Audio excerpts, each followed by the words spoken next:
Hello, everybody, and welcome to episode number 2 of the Community Scrim Nights this week. Today we've got Korpse against Valyria with killers that we're about to address. Hello, everybody in chat. Welcome to all the people that have already tuned in early to say hello to everybody else. Today I am joined by someone that I have not previously casted with, so I'd be very grateful to since there is no delay on stream, to have a couple icebreaker questions in the chat also, so Nico and I can get more acquainted to one another. Already spoiling it. With me on the desk, I've got Nico with a C, so spell it correctly, everybody in chat. Otherwise, there's going to be Nuremberg Trials episode 2 on DBDLeague. Yeah, definitely tears from here if you spell it with a K, please, please. And it's not AC. I do not have an air conditioning. I don't ball with that, unfortunately. But yeah, hello everyone. Hello. Very, very grateful to be here. Back again at DBDLeague, Matisse. It's gonna be an absolute pleasure to cast with you. Matisse, how do you want me to pronounce that? I'm sorry. You know, it would be best if you just sort of fluctuated through all the different ways you can pronounce my name. There's nothing new, really. People have butchered my name since day one, so I'm a big fan of it personally. There's been so many different varieties. One of my favorites personally is definitely what a friend of mine constantly says, because people started going from Mathis to not believing that that's actually my name. It is, by the way, that's my real name. Gotcha. Then going to Matthias, because that's, or Matthias, because that's usually the more common way to saying it. And then a friend of mine started calling me Mattiaso, so that's pretty good. Yeah, Matthias Terracon, exactly. Yeah, all right. So, yeah, guess I'm a girl now. But now that you're talking about the, I'm glad to hear.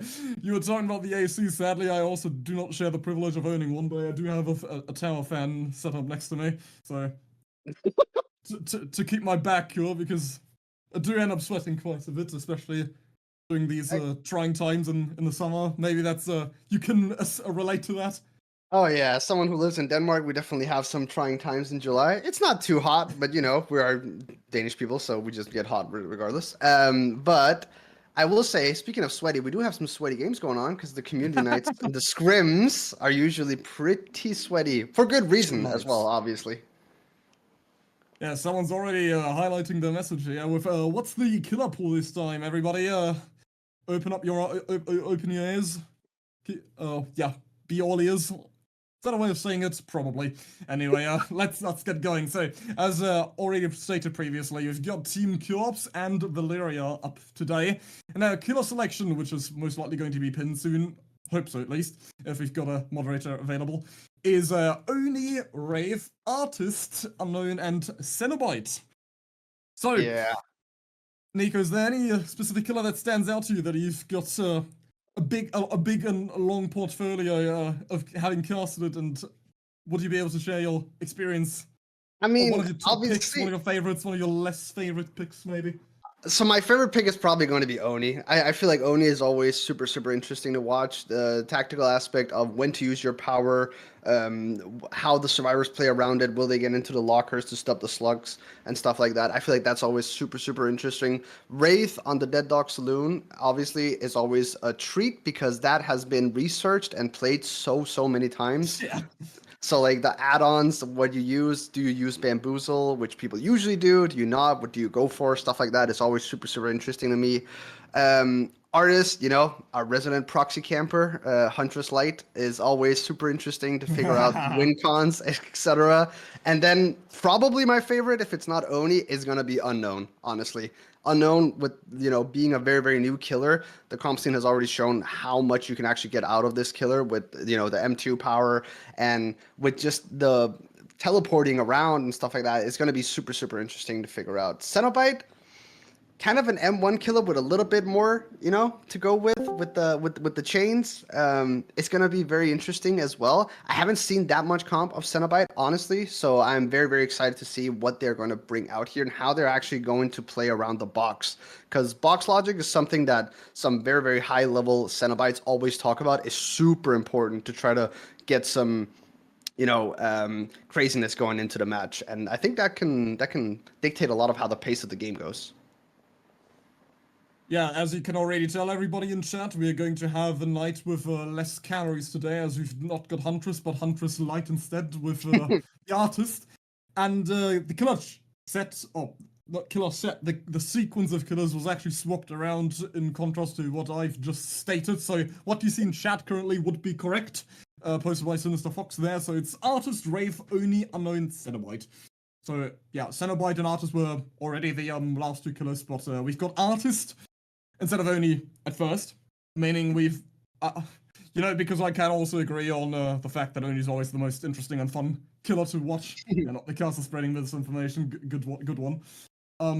Yeah, I was gonna say save the best for last, but I guess we're gonna save the best for the middle. Unknown definitely also one killer that I constantly talk about with friends of mine that still can't really fathom, or also players that sort of have taken a break from the game and still can't really fathom how interesting that killer would be in comp and on general, because he's very unique. What I also didn't previously or originally anticipated how unique his playstyle was essentially going to be, where one of the very few, I think only killer actually, where juking into him is actually beneficial to the outcome of the game or the chase. So that's what makes him, that's one of the aspects, one of the elements that sets him apart from most other killers that we have. Mm-hmm.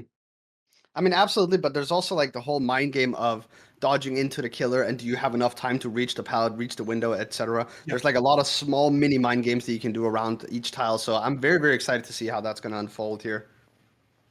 And it is a lot of fun. I speak from lots of experience. It is a lot of fun. There's so much you can do against this killer if you're confident on Survivor, then, and you know exactly how the killer functions, especially also with the, not gonna call it bump logic, but bounce logic. Yeah, that's both starting with a B to keep it consistent. R.I.P. bump logic. Yeah. Just to pour some salt into the still healing wounds, just to make it worse for everybody who's listening.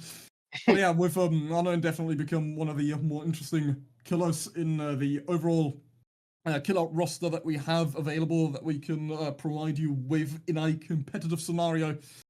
And yeah, Artist, as an Oboe player, can't speak well of it, because that's the killer that we consistently got 4K'd for by always, that one killer that always stood out, that no one wanted to practice for good reasons, because none of us enjoyed him, and we just got demolished every single time, but then won all the other two sets, and then we usually came back with a 2-1 against several teams. I think best example would be Soma, where he got 4K'd first by Vulgus Artist, and then came back with a 2-1 win overall, quite consistently. But yeah, that's a killer I don't like talking about. Based on that. And yeah, it's also funny to have Wraith right after, because that's the always surprisingly always comes in as a big surprise to me, the killer with the highest or the most consistent 4K rate, the killer that always ends up somehow getting 4Ks on 2 and 1. Obviously it's that's mostly credited to our rule set, because what's your general experience when you go against the Wraith in pubs? What's usually the average outcome? Well, okay, so in pubs there's like two kinds of rates, right? There's there's the little sloppy butcher hit and run playstyle against, four solos rates that just enjoys that. And if you don't have autodidact or something like that, you're gonna have a bad time. It's just not gonna be fun at all. Then there's the Giga Chad Wraith, the guy who has Bam Bam and runs after you and chases everyone. He doesn't give up a single chase. He takes every 50-50 around every single, tile that he can, to the bell, into the swing, into the mind games. There's two different kinds of rates, and I really, really appreciate the fact that comp has kind of embraced both sides. They do hit and run when it makes sense, but they also do the chases when it makes sense. And obviously this has a lot to do with the map, with Dead Dog, and also a lot to do with how figured out Wraith is on Dead Dog. So I feel like that's what makes Wraith super, super interesting and very high level actually in comp. Yeah, it's funny that you speak of the map also. Dead Dog Saloon isn't usually a map that's associated with stealth killers, really, because usually, obviously, you would put them on mid-witch. What you would expect is indoor maps, so anything between mid-witch game and Larry's, obviously, Larry's being the iconic place for especially Ghostface and The Shape also. And that's usually where you would expect a lot of... not effort... strong results to appear when you have this hit and run approach from killers, because obviously stealth and sloppy butcher, it's super annoying and extremely dangerous to play against, It's Absolutely. those early hits that you give, and then it's once everybody's injured, then yeah, have fun playing. And that's why comp teams have decided to go with this extremely conservative or defensive approach whenever they have to play on Larrys. No one does gens whenever they don't know where the killer is exactly, or have a very good rough idea of where he'd be located. Everybody stays near pallets that they can play, so they can't ever be surprised and give a hit for free, or even a down when it comes to that. So you always wait for at least someone in chase or someone giving callouts in where exactly the killer might be, and only then do you actually get started on generators. With Wraith, it's different because he's on Dead Dog. It's very open, but because he's significantly faster than our other stealth killers, he still has the upper hand, even when the map is slightly more open with Dead Dog. Can't at all call Dead Dog an indoor map, obviously, given you have these large open streets and lanes in the middle. Also with the area around the scaffold, well, I always call it a scaffold, it's his history nerd, but the hangmans, to use a more trivial term for it. Yeah, gallows. Yeah, but gallows even. Yeah, but you've always got the houses. You've got main building. You've got shack. You've got the building next to shack. There's tons of line of sight blockers where a Wraith can still sneak up on you. And that's something that I can also speak from experience, because when I played in season 7, it must have been with Oh Boy. Yeah, we played against Infernum. I think Infernum or Infernal, either or. Their Wraith, and my team didn't call out where the killer was going for about 10 seconds, and all of a sudden I got body blocked on main and took a free hit. And that can easily be avoided, but still, it's Wraith, so he is much faster than one might anticipate, where you were also talking about the different chase, or the different types of Wraith players.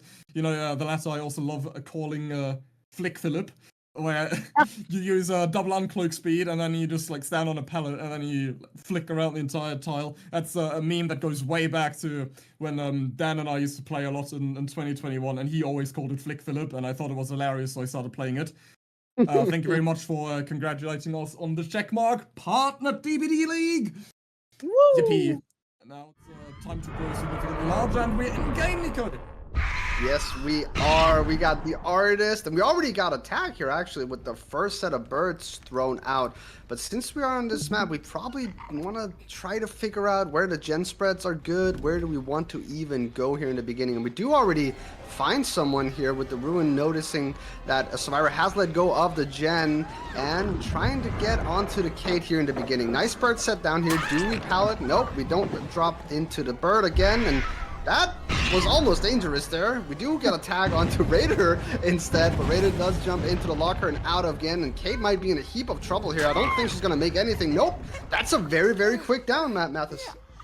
Boom! Yeah, exactly. And you forgot the one very important aspect to address at the beginning is about the gens. We need to check if we've got the right amount as well, because we are playing this on the current bugged patch, in case anybody watches this on YouTube much, or as soon as I should be uploaded this week, yeah. Or if someone watches it much later on, or re-watches this, yeah. This is the patch with all the funny bugs currently going on, and if you're an active player, you know exactly what I'm talking about. So, oh yeah. If it does happen, then we'll, if still possible, we'll try to take measures to counteract it. Meaning we'll just restart until we've got a setup where we've actually got 7 and not 8 gens. And if we also get the other very funny bug where there's one survivor dead, and then there's 3 gens left, and all of a sudden all of them pop with one generator being completed, then we might also have to restart. But we'll see how it develops. If it does happen, Nico and I embrace it with very open arms, because we think it's absolutely hilarious. Oh yeah. And I mean, we've already made our fair share of, yeah, exactly. We've made our fair share of experience today regardless. Well, I've already seen both today, and I only played for an hour. Have you seen much of it? I don't remember, I forgot to ask. When the patch came out, I played for about 2 hours, and I did a gen with 3 gens missing, and all the 3 gens got done. So, yeah, it happens, you know. Other stuff is apparently also bugged, like the endurance bugs and stuff like that. We'll try to make it work, which however way we can do. We do, however, see the second stage coming in here onto the Kate, and no surprise, honestly, because basement is a terrible place to try to get in and try to get your teammate out against an artist. The birds being lined up at the staircase and stuff like that is just going to be a terror. Question is if they're going to go for an unhook or not, and it does look like Werny is trying to make their way into the basement here. No BT or anything of that sort to help out the Kate coming in from the unhook. So the birds going down here, are they going to go in right now, or are they just wasting valuable time, Mathis? This is going to be tight. Yeah, it's always with that basement. If you get that set up early, it's a recipe for disaster, especially against the hunters, because as what you... Oh, that's a bad Mike Italy tap. Well, that was a lucky breakaway Rumi that could have gone completely sideways. But yeah, with Artist on basement, as you could already see what our killer player was doing there. So you can shoot the crows up and down in certain scenarios, and that's what you can very consistently do on the basement stairs. So if anyone dares to jump down the same way that Rumi just did, you will just take the injury, because it can obviously just be launched immediately. So you need at least a second person that takes it from you. But it's basement, so it's sort of a death sentence anyway if you get hooked that early. And this is going to be a kill of 3 generators still remaining, with only Undying removed from the trial so far. So our killer still has 3 very influential perks remaining for the remainder of the trial. So this is looking extremely good for Casco. Oh, absolutely. They are sitting so pretty right now. And with the gen spread over here, also looking really good. A tag coming down here onto Hanato.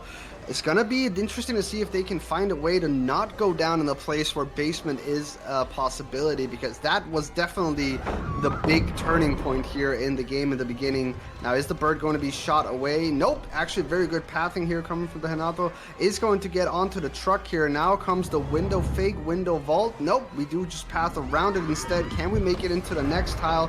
We can. The pallet has already been dropped. That's no bother at all for him. Make it onto the next junk tile here, and another one maybe on the right side. Can they connect them? Yeah, they actually can. The birds do connect, but this is buying so much time right now, actually. This might be dangerous. Really good pathing from Hanato, but is he going to go down here? Nope, not this time around. The birds actually do get bluffed off as well, and can he make it onto another tile? This is going to be very interesting. Nope, is going to go down. Is basement an opportunity? I feel like with agitation, it should be. Yeah. Agitation on record guard of the basement, always in the dead center of the map, is a huge risk every single time, and our killer still has all of the perks available. We saw our survivor being right next to that ruin totem, but might decide against cleansing it because of that pentimento still being available, and our survivors might have a hunt that might be utilized here.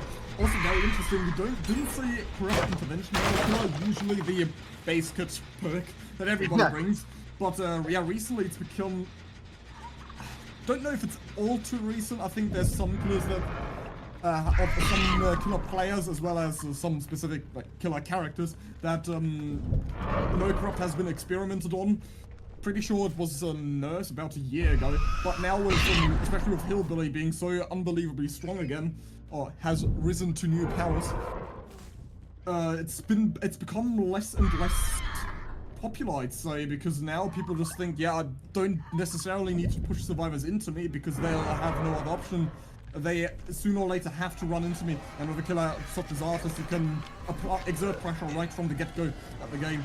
The start of the game, and now we're going to see an attempted body block into the second stage. And the T-pose by A is extremely menacing. They will be able to pull it off because of the T-pose. If it had not been for it, it would have all been certainly over for them. We're now down to 2 generators actually, so they did manage to get another generator for 1 stage. So in contrast to the momentum at the start of the game, Casco has been starting to be overpowered potentially by the generator strength. That was the last pixel there. Good job. Insane. That was extremely tight there. Remy somehow still goes down. And yeah, that also brings me to talk about the endurance bug, because that's also just amazing in the game. Oh, you've probably made your fair share of experience with it as well, haven't you? Yeah, unfortunately. So I will say though, Wordy, probably not much they could have done there. They didn't really have too much to work with. That tile is like a artist special where you can just put 2 birds down and you're almost guaranteed a hit regardless. With them one coming down from the unhook as well, not really much they can do. Now the question is how much gen progression they actually have going on, because that's the really important thing. With the hooked survivor being in the 3 gen area, it's going to be very difficult to actually get more gen pressure going on right now. We do see way back here, once once again trying to take chase, because that was a beautiful chase they took on earlier, actually. Bought so much time, and we do see also Raider on the generator, which means they could get down to a, well, you know, not if they miss skill checks like that. That's truly unfortunate. You know, that's... It's over. Oh no. Got the camera. All right, we are way back on another gen though, so that's good. Yeah, it's pain rest. It's just delayed, guys. Don't worry about it. All right, now the bird's obviously coming in. That's why, you know, Raider's trying to get off the gen consistently, and then if you're really unfortunate and you do get the skill check at the same time, it just is what it is. There's about a 7% chance of that happening, if I'm not mistaken. So that was truly unfortunate circumstances there for Raider. But way back here, working on the generator pretty close to the hook, is actually getting really good progress on it. And that could be huge, because if that generator gets done, it's going to be pretty simple for them to finish the last generator as well, unless there's a really good chase coming. Bird doesn't hit, so this might be kind of a pseudo fast unhook and pretty safe one as well. Raider is going to take a tag here. Question is if Casco can actually manage to get Oni out of the trial. It is kind of their tunnel out at this point here with 2 generators left. We do see the birds put in here. Nice stun coming in. Now the birds are going to be used, probably. No, they're actually going to hold on to them, because they have to break the pallet regardless anyway. 1 generator does fall there by way back, and that is going to mean that they probably can do the last generator as well, and that's a 4K0 at the very worst here for the side of the survivors. Perhaps we might see a little bit of bamboozling coming in from Casco here. Needs to play this chase efficiently here to make sure that Raider goes down as soon as possible. Kind of playing for the hook stages here, or hook stages, sorry, here. It looks like swing coming in, but not going to be a 80 ping hit, unfortunately. Do try to get a little bit of healing going in onto Warney, and yeah, Warney is spotted in a dead zone. This is going to be the tunnel out on them, which means they need to get back on the generator as soon as possible. The slap does come through here with the ink, and we do have someone nearby. I don't think Wayback is going to be allowed to do anything about this, though. The pallet save probably not going to be there, unless Raider is lurking about someplace on the other side. But I think Casco should be able to get this kill. Yeah, coming back to that shack play that we made, that was a great display of patience on his part. It was just wonderfully played, utilized every single window of opportunity he was granted there, depending on the animation lock, the animation lock that our artist had to endure.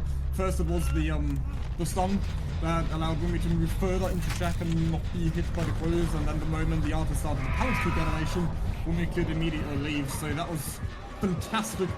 That probably allows for our survivors to get much more gen pressure overall than what would have been achieved usually if that chase hadn't come, or hadn't been as successful as it was. You know, with the double balls here, really nice double utilization of the fast forward. Sadly, not going to see the Lara Croft because obviously that's not in the rules set yet, so that's not going to be allowed to be played just yet. But obviously in the next tournament it will be. Oh yeah, speaking of the next tournament, that's something I'll address during the breaks for everybody that's either not been here or not watched the previous stream. Yeah. Leaves chase, okay. A little bit scared about the last generator. So Raider actually buying a bunch load of time. Oh, the snipe coming in onto Wayback, that is huge! That might actually mean the 4K1 here, if they can find Raider. No Unbreakable, obviously, here on Wayback. So this is going to be probably the 4K0 coming out here. I don't think there's anything that they can actually do about it, unfortunately. Our poor survivors, I think Raider is just going to have to accept the fact that Wayback might need to bleed out. But now here, the snipe coming in onto Raider as well. And yeah, Casco beautifully played here at the end of it. Obviously, the one chase on Wayback was a little bit dicey, but I think at this point, obviously, this is going to be the best result for Casco that they probably could have gotten. I would have expected more a little bit when you think about the fact the first, survivor almost went out at 4 gens, about 3 gens, but I think this is a pretty dang good result for his survivors to continue it. Yeah, that early death was quite brutal for our survivor side with that elimination so early on in the trials. The basement, especially side agitation, came in clutch and allowed Casco to get those extremely hazardous hooks to be set up where an escape is basically impossible. So yeah, that just allowed for the overall 4K at 1 generator remaining, something that nowadays you wouldn't expect much from Artist anymore. It does, but with its DBD, so anything can really happen between. Consistently, I'd say with a 4K to it all the way down to a 4K on or an 8 stage, 7 stage, 6 stage, maybe even 4 stage sometimes. We're not strangers to those scenarios whatsoever. And yeah, Casca will be able to finish it up with a 4K on the 1 generator remaining. I'd personally say our killer side will be at the advantage here in this first set. So yeah, with Korpse should most likely also, this is also Korpse's pick. So this is looking like they will be able to take this in the end with set number 1, but we're still up for surprises. Anything can still happen in the upcoming round number 2 with absolutely. Korpse on Survivor. So yeah, I'm hoping that with them also having picked artists, that their Survivor side is most likely also going to be better prepared, because usually you do tend to obviously pick the killers that your team has adapted to better or has a decent experience against. It's just overall more comfortable to play with. Oh yeah, absolutely. And honestly, a really, really good showing from both sides. I feel like that was pretty strong, pretty elementary played on both sides. They were trying to do their best to get the best, win condition for their opposing. I was going to say teams, but not opposing sides, obviously. And small little mistake, me calling them Wormy when it is Woomy. I do apologize. The Discord, it's kind of hard to see the names sometimes. I'm trying. I swear to God, I'm trying. But I am very, very excited to see how they're going to play the other side, the killer side, to figure out if they have something else in store. Because I feel like the best case scenario you have as an artist is get an early down, get someone in basement, and then only losing like 2 gens for it to get the kill. I feel like that's a pretty solid start, and it's going to be pretty difficult to actually top that. Yeah, definitely. A 4K on Artist is a rather uncommon result nowadays. But yeah, now that we're in the campfire chat, also now that Dai isn't here for once, it's actually the first Scrim Night that he's not casting. So disappointed. Well, yeah, exactly. Definitely not a well-deserved break. Just disappointed. But yeah, I'd like to keep it consistent. So we'll just take breaks between every set, I'd say, and not between the games of a set. So now it's time for campfire chat. If you've got questions available for us in chat, then please do not hesitate to ask. We're here to. That's exactly what we're here for. But yeah, since we've got no active question available, or not a serious one, at least. Yeah, we'll talk about what is planned for this upcoming weekend. Yeah, of course, we're going to get a how are you too. Yeah. Talking about the upcoming weekend, because as you might have already heard yesterday on the Discord announcement, or for the people that are here in chat eagerly waiting for the grand finals to be played out, that will be delayed because of, the patch that we're currently on with the tremendous amount of bugs, and that quite simply just can't happen in the grand final. So we have some things planned spontaneously. You'll find out on the weekend. I do not have the I've not been fully briefed on it, so I don't want to spread misinformation by accident. But yeah, just know that we do have content planned for the weekend, and you should not be left alone. I have a question. Math, no. Yeah, what's your favorite Pokemon? That's fun. Well, if you have one. My favorite Pokemon is kind of basic. I feel like my favorite. No. My favorite Pokemon is actually Ditto, because then I don't have to pick a favorite Pokemon. Okay, that's cheating. Yeah, it's a little bit cheating, but it is a Pokemon, so if I can't do that one, I'm gonna say Gengar. Gengar by far. That's a very good pick. Yes. Yeah, I feel like that's a pretty not common one to pick, but yeah, I definitely enjoy that one. Gengar's a great pick. Yeah, it's definitely one of my favorites as well. Well, I wasn't asked, but I'm gonna respond to it anyway. You know what? Every time I talk to friends about Pokemon, I love making them guess. So the only hint I'm gonna give you is that I've always been a very big fan of Dragon types. Oh, it's Charizard. That's not a Dragon type. Only the Mega evolution. Come on, bro. Well, I said Charizard. That's the last evolution. That's literally a dragon. Dragon type.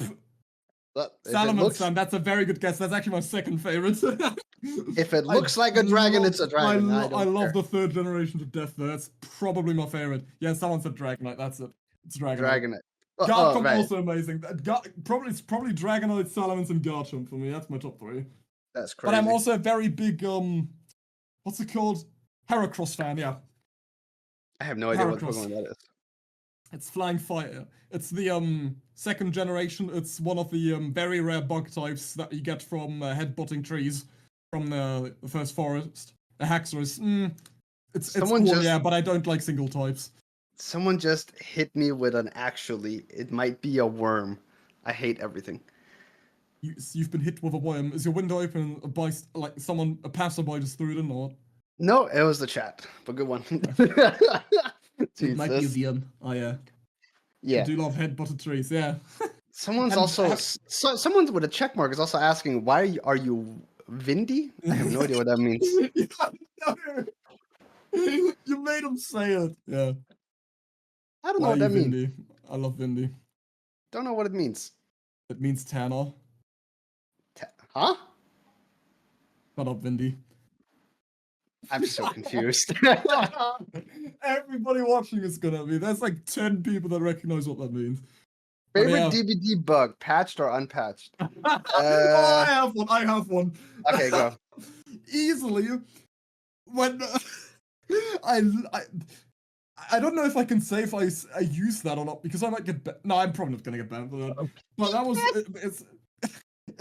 it has to have been when there was desync with dropping down from any type of elevation, and when you emoted at the very top, you know how your hitbox is like an oval, but I don't know the term for that. It's like an oval but pictured in a 3D. In the third dimension, right? That's your hitbox. And obviously the ledges are quite linear, but if you stand at the edge, your oval is going to start slowly slipping off. And when that started happening and you emoted and you dropped all the way down, you would TP back up the moment you hit the ground. So what I would constantly do is on the game and also on Ironworks of Misery, go upstairs, make the killer follow you, then you emote as you drop down. He swings and tries to like cut you off while dropping down. You TP back up and he's standing there like an idiot. I love that. That was my favorite thing to do. And that was in 2020, I believe. That was right before I started playing comp. That was awesome. They should bring that back. That is crazy. My favorite is probably one. Yeah, the one that was recently a thing during when Twins got reworked on the PTB. I remember that there was the bug where if you dead-hearted, you would T-pose. And I thought that was hilarious. Like, just T-posing into the killer, but dead-hearting just looked so funny to me. I don't know why. Oh, yeah, any type of T-posing, I lose everything. I lose my mind every time. It's so good. Especially now that that's back in the game. With, like, sometimes you T-pose on hooks. I haven't seen it yet, Sad. Yeah, T-posing Myers, that...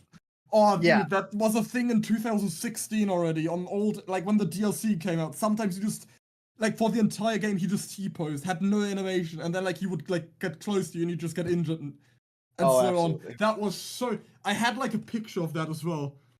I'm gonna try to find that, actually. That would be good. I had, like, a picture of that. Alright, least favorite bug, though. If you were one of the people that abused the potential energy bug... Ooh, Lord. I didn't even know there was a thing until it got patched. You know? But I definitely would have. The Lord has plans for you, child. That's all I'm saying. They ain't good. Not seeing the pearly gates. After that. Nope. And we're finally also loading into the second round in case anyone's... obviously, people are still eagerly waiting with Valyria the killer. It's definitely going to be interesting here. I see a David, actually. That's not a survivor we usually see in these trials, but definitely an interesting trials. Yeah, David King, you know. You don't know the Royalist law? I don't. Do you know what Arnon is? Or Ronin? I always say Arnon. Ronin. Do you know what a Ronin is? No, what is that? Okay, it's like the biggest 1v1 clan in the community of DBD. And Arnon, Ronin, gotcha. Yeah, he's the founder. Oh, the guy playing now? No, he hasn't played in 3.5 years. Like, gotcha. Badly. Well, I mean, he's probably never coming back. But he was a big meme, legend. Gotcha. Let me tell you. I mean, you know, the David here in this game has 3 dashes. So I'm just gonna call them triple dash. No, that's Royals, and you've also got the perfect opportunity to now make it up to Woomy because he's on killer now. That is beautiful. Yeah, we didn't see a lot of Woomy last game. I might have, mispronounced their name a couple times, but Woomy is on the artist here on the map once again. And we do see this time around a little bit of stealthing going around here in the beginning. Not too bad coming out from the survivors here with the David taking the first chase here. Nice little fake here going from the tile onto the next one. Drops the pallet here this time around. Makes it a little bit easier to play around here. Is going to be definitely difficult if they get hit by this. Nice vault into the birds and repelling here. The second bird coming out of nowhere and hitting. I didn't even see if that was a slap or if it was a bird. I'm gonna assume it was a slap because that was so close all of a sudden. And here, the waving coming in a little bit too fast here. That's gonna be an easy pickup here coming in for Woomy. Yeah, that is unfortunate that David had started off great but fell from glory quite quickly, as if it's an Aristotelian drama here. Yeah, we've got a very early down, but this time around no basement hook, so obviously this is going to be much easier for survivors to make an attempt to rescue. Yes, it is currently a Valyria on killer, you are absolutely correct. Yeah, that it looked very technical. I really like the vault that David attempted there to avoid that early hit, but Woomy immediately had another close setup to take the injury. Then David didn't take advantage of that sprint burst and basically went down to the corner because he didn't have much velocity to leave that tile in the corner. Now also the aura reveal by the Undying perk coming clutch almost. Woomy with a very audacious swing around the corner, sadly not going to connect. The Palestine is going to come through. See an attempted tonight with the crow to to have a swarm to make the chase last as long. We're going back to the pallet where it all started even. Yeah, we are. It's really going full circle. And I think that last second that the swing does come through, the loop is sadly just not long enough whatsoever, and Killer Woomy may as well just comfortably take a breather and walk around the tile with all the confidence in the world, and it will still connect. It's about 4 meters around. Yeah, absolutely. I think Hazuke maybe misplayed it a slightly bit, like pre-vaulting a little bit. I feel like they could have maybe taken the short side a little bit before trying to make like a 50-50 vault guess, but it is what it is. Hazuke now onto the... Oh, this is not good. That's going to be a tag onto Split, so... smash hit though coming in, so a lot of distance is going to be found out of that. Not being chased. Yeah, that guy is he's out of there. We do see the birds coming down onto the side of the survivors that did get unhooked, sorry. And Hazuke is probably going to be the prime target that Woomy is going to be looking for here. Onto the buses. What kind of setup do we have? It doesn't look too bad for the survivors, actually. Yeah, no, this is pretty decent here with the window from the pallet side. And yeah, that pallet needs to get rid of. Otherwise, it's going to be kind of an infinite for the survivor, at least through triple vaults. It's going to be very difficult to play around here. Do you get a tag onto Splitso, actually? And the birds get repelled pretty darn fast. It looked like might have just been a visual bug or something. Splitso, once again, not the one being in chase, actually. It is Hazuke this time around getting found, and yep, that's going to be another down here. I feel like that's kind of not what the survivors wanted. Maybe Splitso should have been the one to take it down there for Hazuke. I'm not sure. As someone just pointed out in chat, I'm also a big fan of how apparently Woomy doesn't have a single stage yet. Yeah, as we can very clearly tell, we're already 3 stages in, and I would call this a more natural artist game in contrast to what we saw previously with the extremely unfortunate, very early, almost instantaneous basement hook, where that's, I mean, as I've already stated numerous times in the first game around, that's basically unsavable. And now this is much more natural. Still has the exact same build as what we saw by Costco in our previous killer game. But yeah, now obviously with no basement hook being secured at the start of the game, these rescues will come out much faster. But Woomy has been doing, I'd say, a good job in these chases, but as you can clearly tell, our survivors of Team Korpse are doing phenomenally well when it comes to gen pressure. It seems like they have chosen their spots that were down very wisely at the start of the trial because of how much gen pressure our survivors have been allowed to exert throughout the trial. So they must have already have a really good sense of coordination when it comes to that. And in the meantime, what's Nico's already just tried to comment on. We do see the rescue and the continued chase here, but it seems like Woomy is already going to ditch this place and immediately goes to the generator that is currently being doubled. Because That is it's, at this point, interesting. it all comes down to decision making. Do you want to secure the kill, or do you want the last generator to be interrupted? Yeah, I mean, that's the thing, right? They can't, like, Wumi cannot allow this last generator to be done. So the win con is going to be a 4K2. That's not going to be a possibility anymore. So they need to try to tie at this point and do the 4K1 instead. And that's going to be super, super stressful here coming in for Wumi because they just did not have as good of a setup in the beginning. Try to be a little bit greedy, perhaps even to try to go for a second chase instantly and not just get the second stage instantly on the first survivor. And that's maybe being a little bit of a detriment here at this point in the game. Wumi now finding triple dash, and I don't know if the David can actually do anything about this over here. Do actually have decent tiles here. I might be mistaken because beautiful little crunch coming in and can actually just say, all right, I guess I'll see you later if you're not gonna shoot that bird. And once again, Splitzo is the person trying to be chased away from the generators, and this is looking a little bit stressed now for Wumi, honestly. These generators are not looking too good, and this gen might just be done. We do see the body block coming in to take the bird, but we don't have the commission here from Hazok. And that will get down on Hazok as well. Splits, meanwhile, on the other side of the map, trying desperately to finish this generator here. Do they have enough time, Mathis? Because I think they might, and with the healing coming in here, it might just be enough. I feel like Triple Dash needs to try to take hits here on the other side so Saki doesn't go down, but no, Saki's actually completely fine. He didn't even get spotted, so it is going to be the David here going to get tagged, but I think that's just going to spell the end of the game, honestly. It's going to be a 4K0 at the very best here. The last generator pops, Mathis. This is a disaster here for the side of Wumi. He's gonna have to, Hayes is gonna have to change his name to Hayes no longer after this trial, since he's been the first one that's beat the dust from this trial, and really is trying his absolute hardest to strike more blood on this trial. We might see another successful sniping. No, Korpse there is barely going to be able to avoid it, but the down does come through. It is only going to be an extra 2 stages here, however, so overall this is going to be a 7-stage result, apparently 0. Really has sadly not been able to get a single hook this entire game, as you can evidently tell on our screen.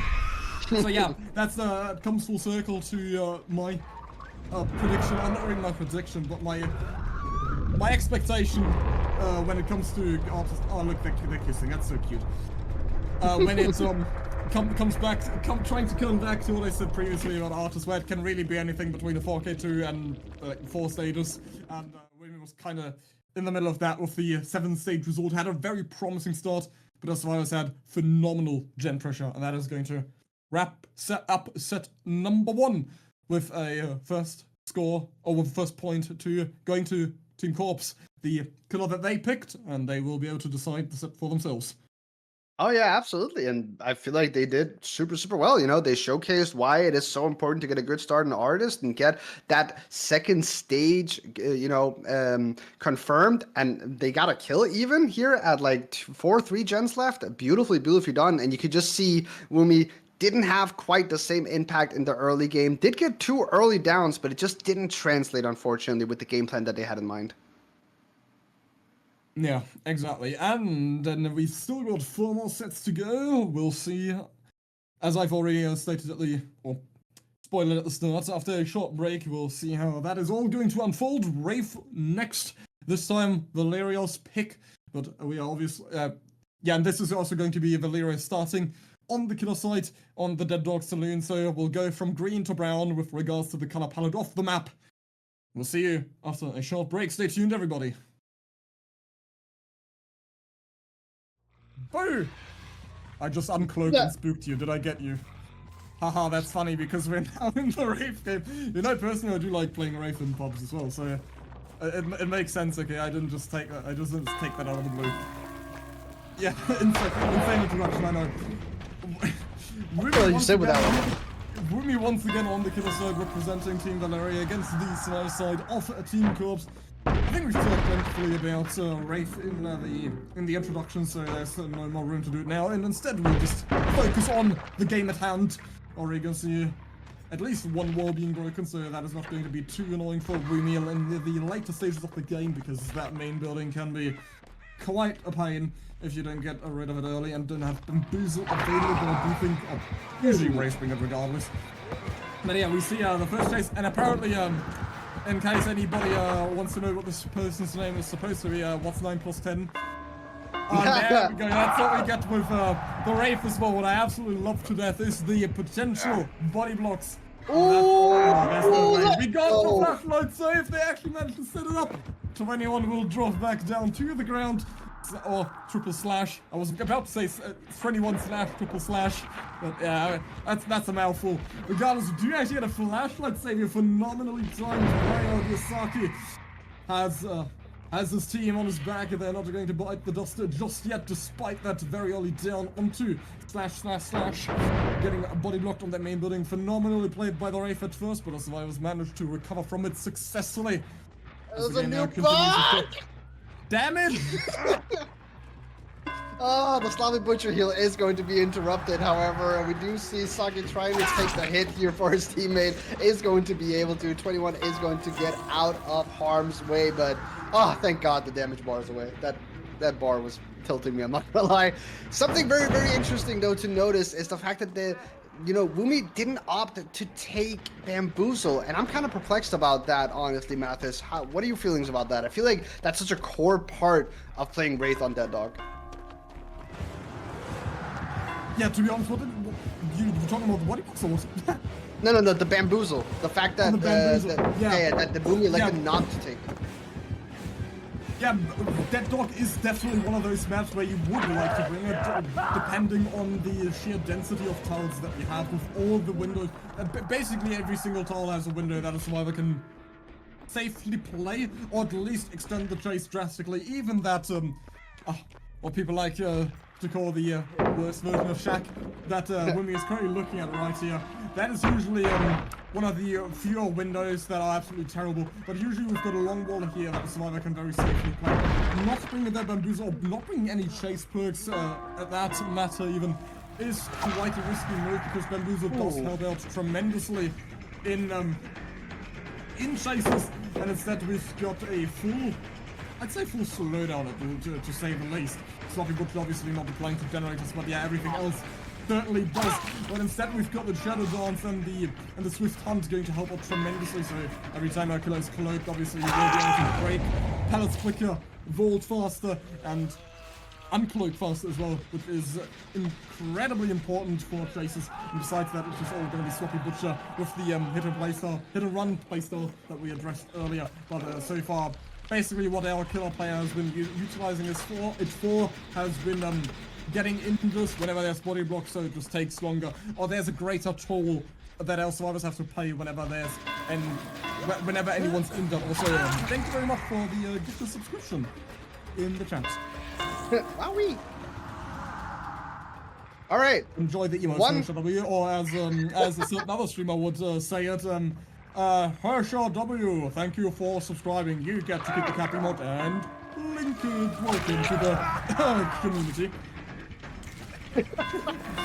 Anyways, Hayes okay.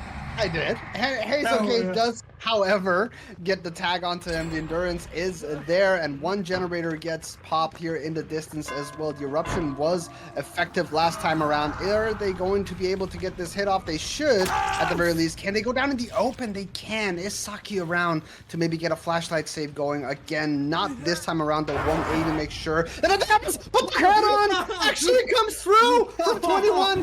That is beautiful. Hayes okay is now actually going to be okay. Makes here over to this tile, and I think Wumi at this point needs to detach and try to find someone else to chase here. Yeah, 21 is going to be the person to stun Wumi, and this is just going from bad to worse at the moment, honestly. Does make it to Shaq as well. He's going to be able to body block here this entrance. Sloppy Butcher healing is going to be stopped as well. Saki might be in a world of pain unless 21 can come in with the body block. No, actually elects to just burst open the weaker side of the Shag, and yeah, beautifully done here. But Saki is going to take the 50-50 vaults here, and actually does read the mind game correctly this time around. Uncloaks completely and breaks the pallet. The worst of both worlds here from Wumi. Not very Hannah Montana of them. Does go into the backside of this map. The pallet does get dropped here, and once again we have to break the pallet, create more dead zones.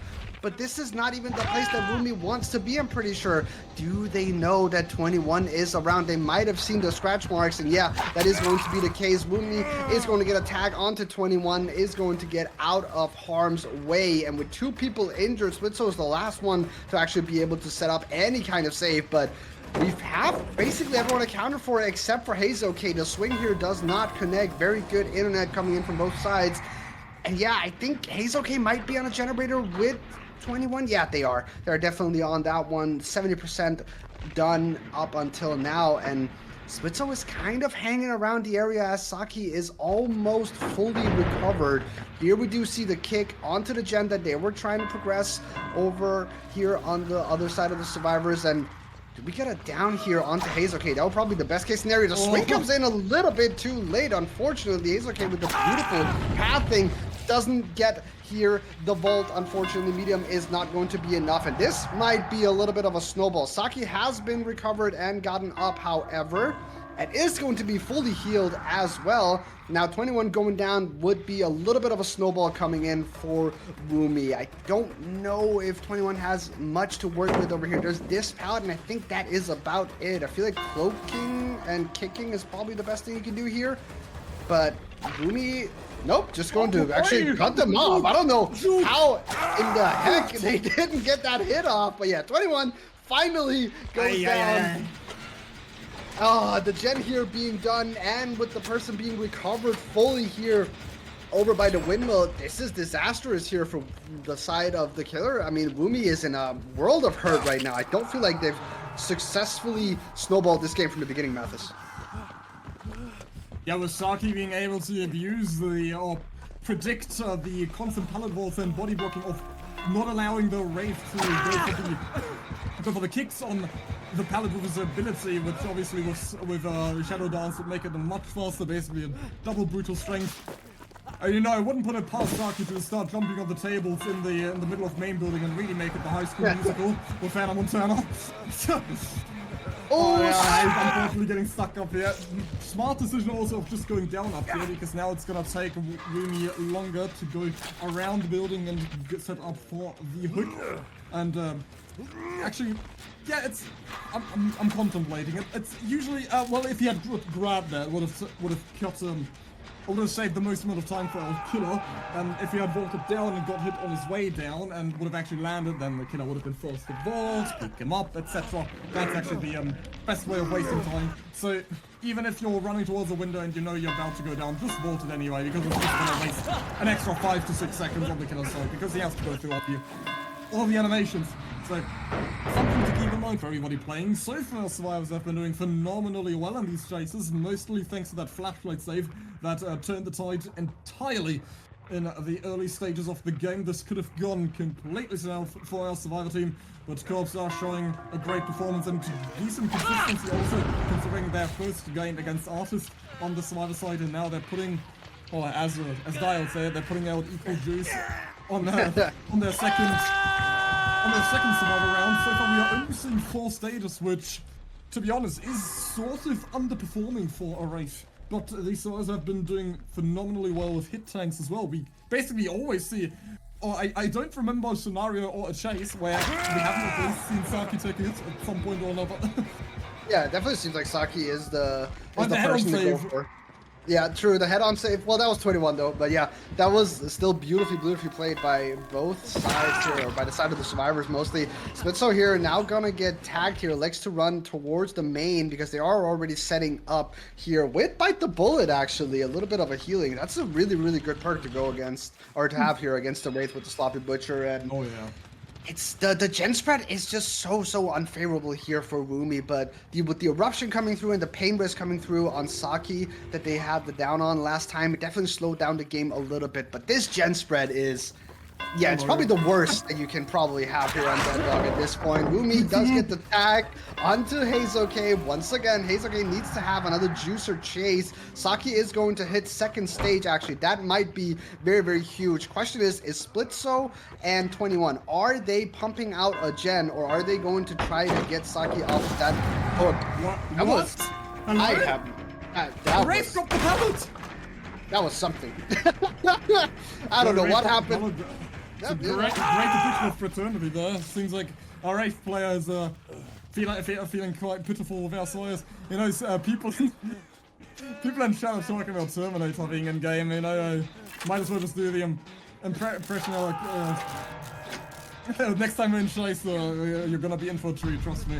Because I've been, you know, I watch a lot of Vanos gaming, and I know Terrorizes that whenever he does it. So I've started adapting to it. So next time we're in Chase.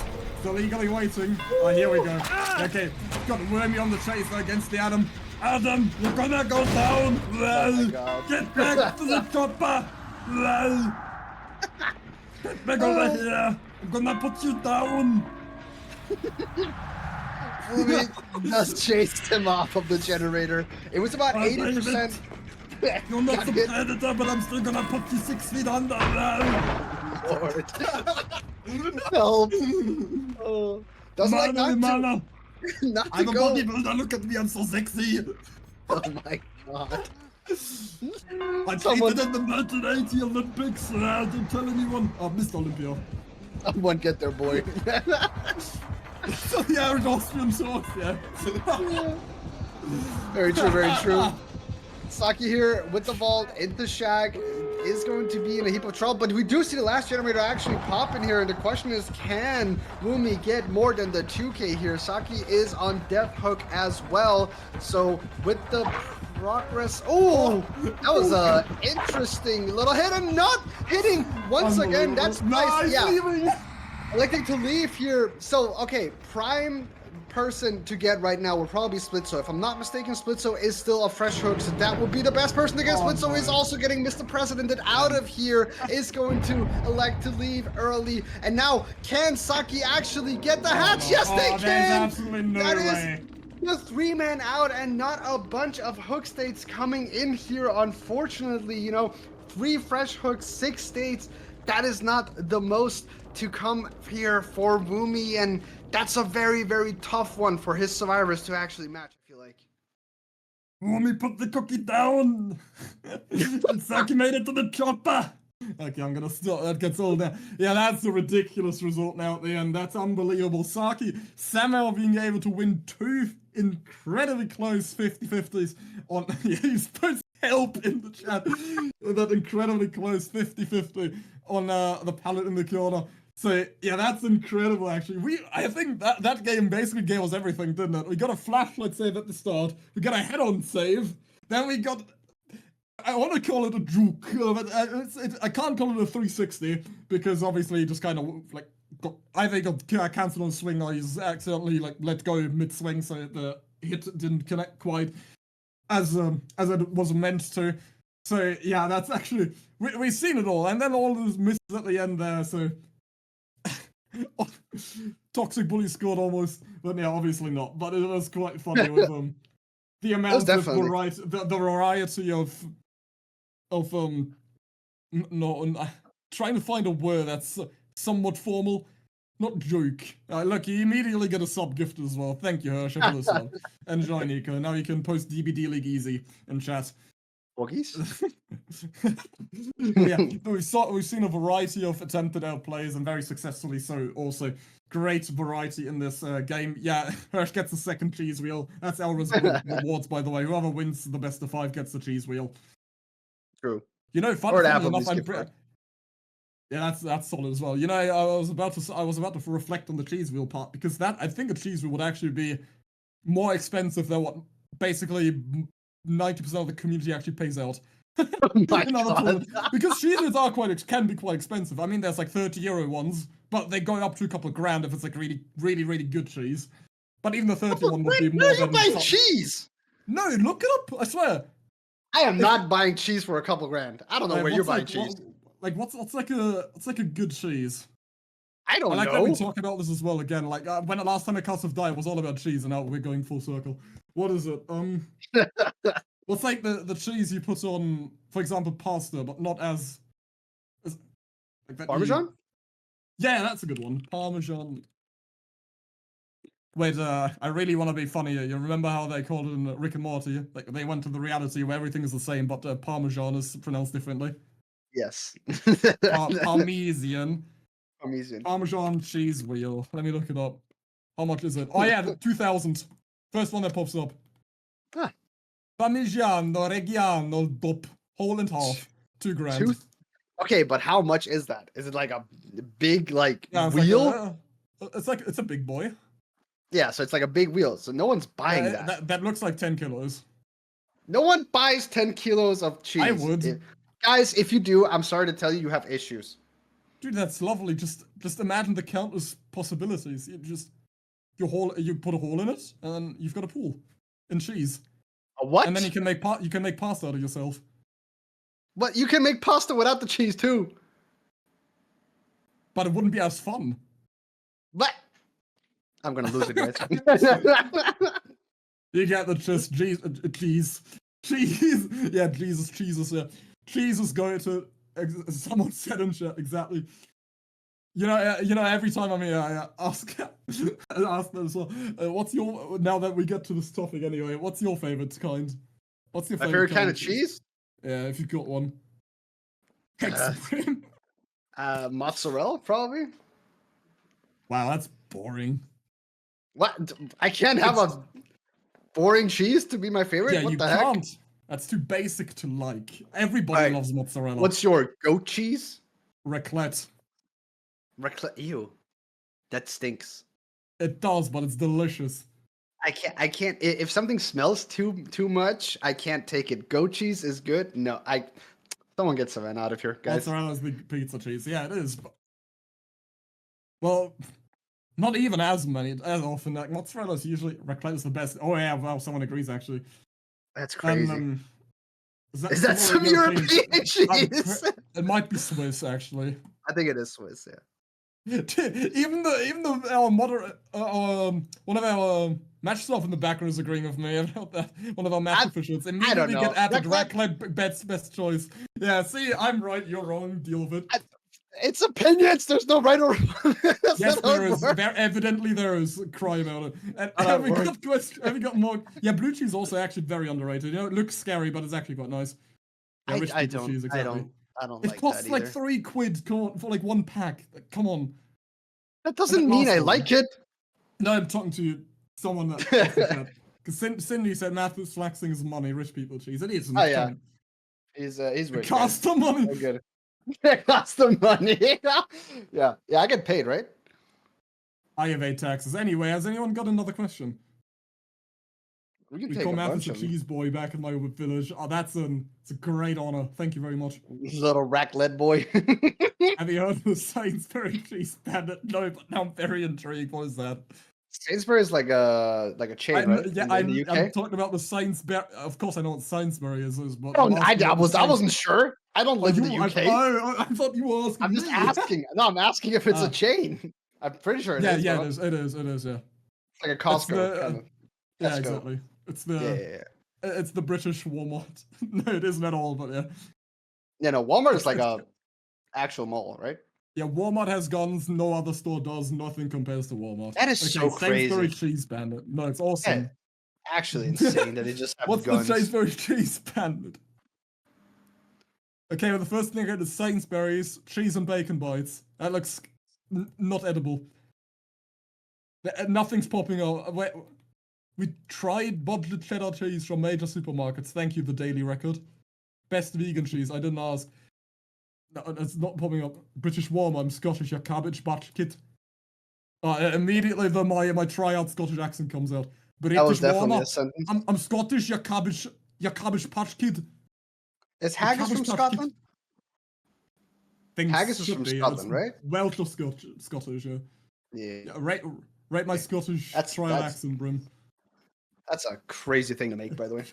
The cheese boy. Like, who decided to do that? Who decided to make haggis the first time? Thought, you know what I'm gonna do? with this goat's intestines? Like, what are we doing? Let's wrap him up and eat him. Come on. Yeah, apparently. Yeah, I'm actually very, and I could just 0 out of 10, all pull would ambulate. Awesome.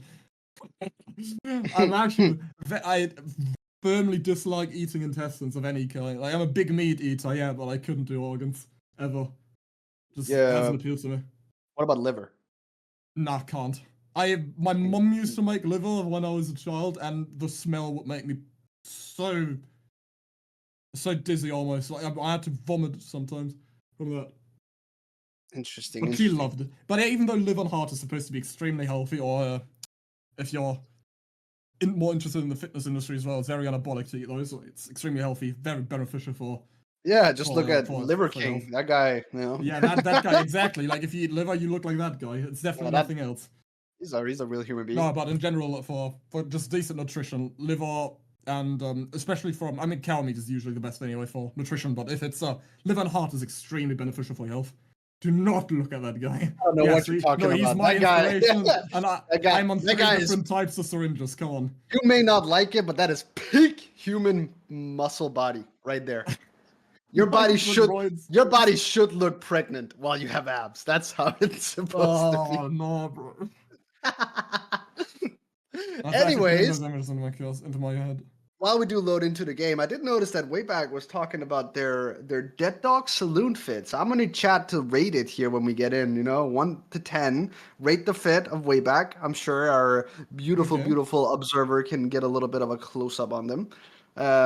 They're very happy about the fit. Let's see what the chat says about it. The turtle stomach from all the. Okay, well, yeah, true, maybe, might have been. I love steroids.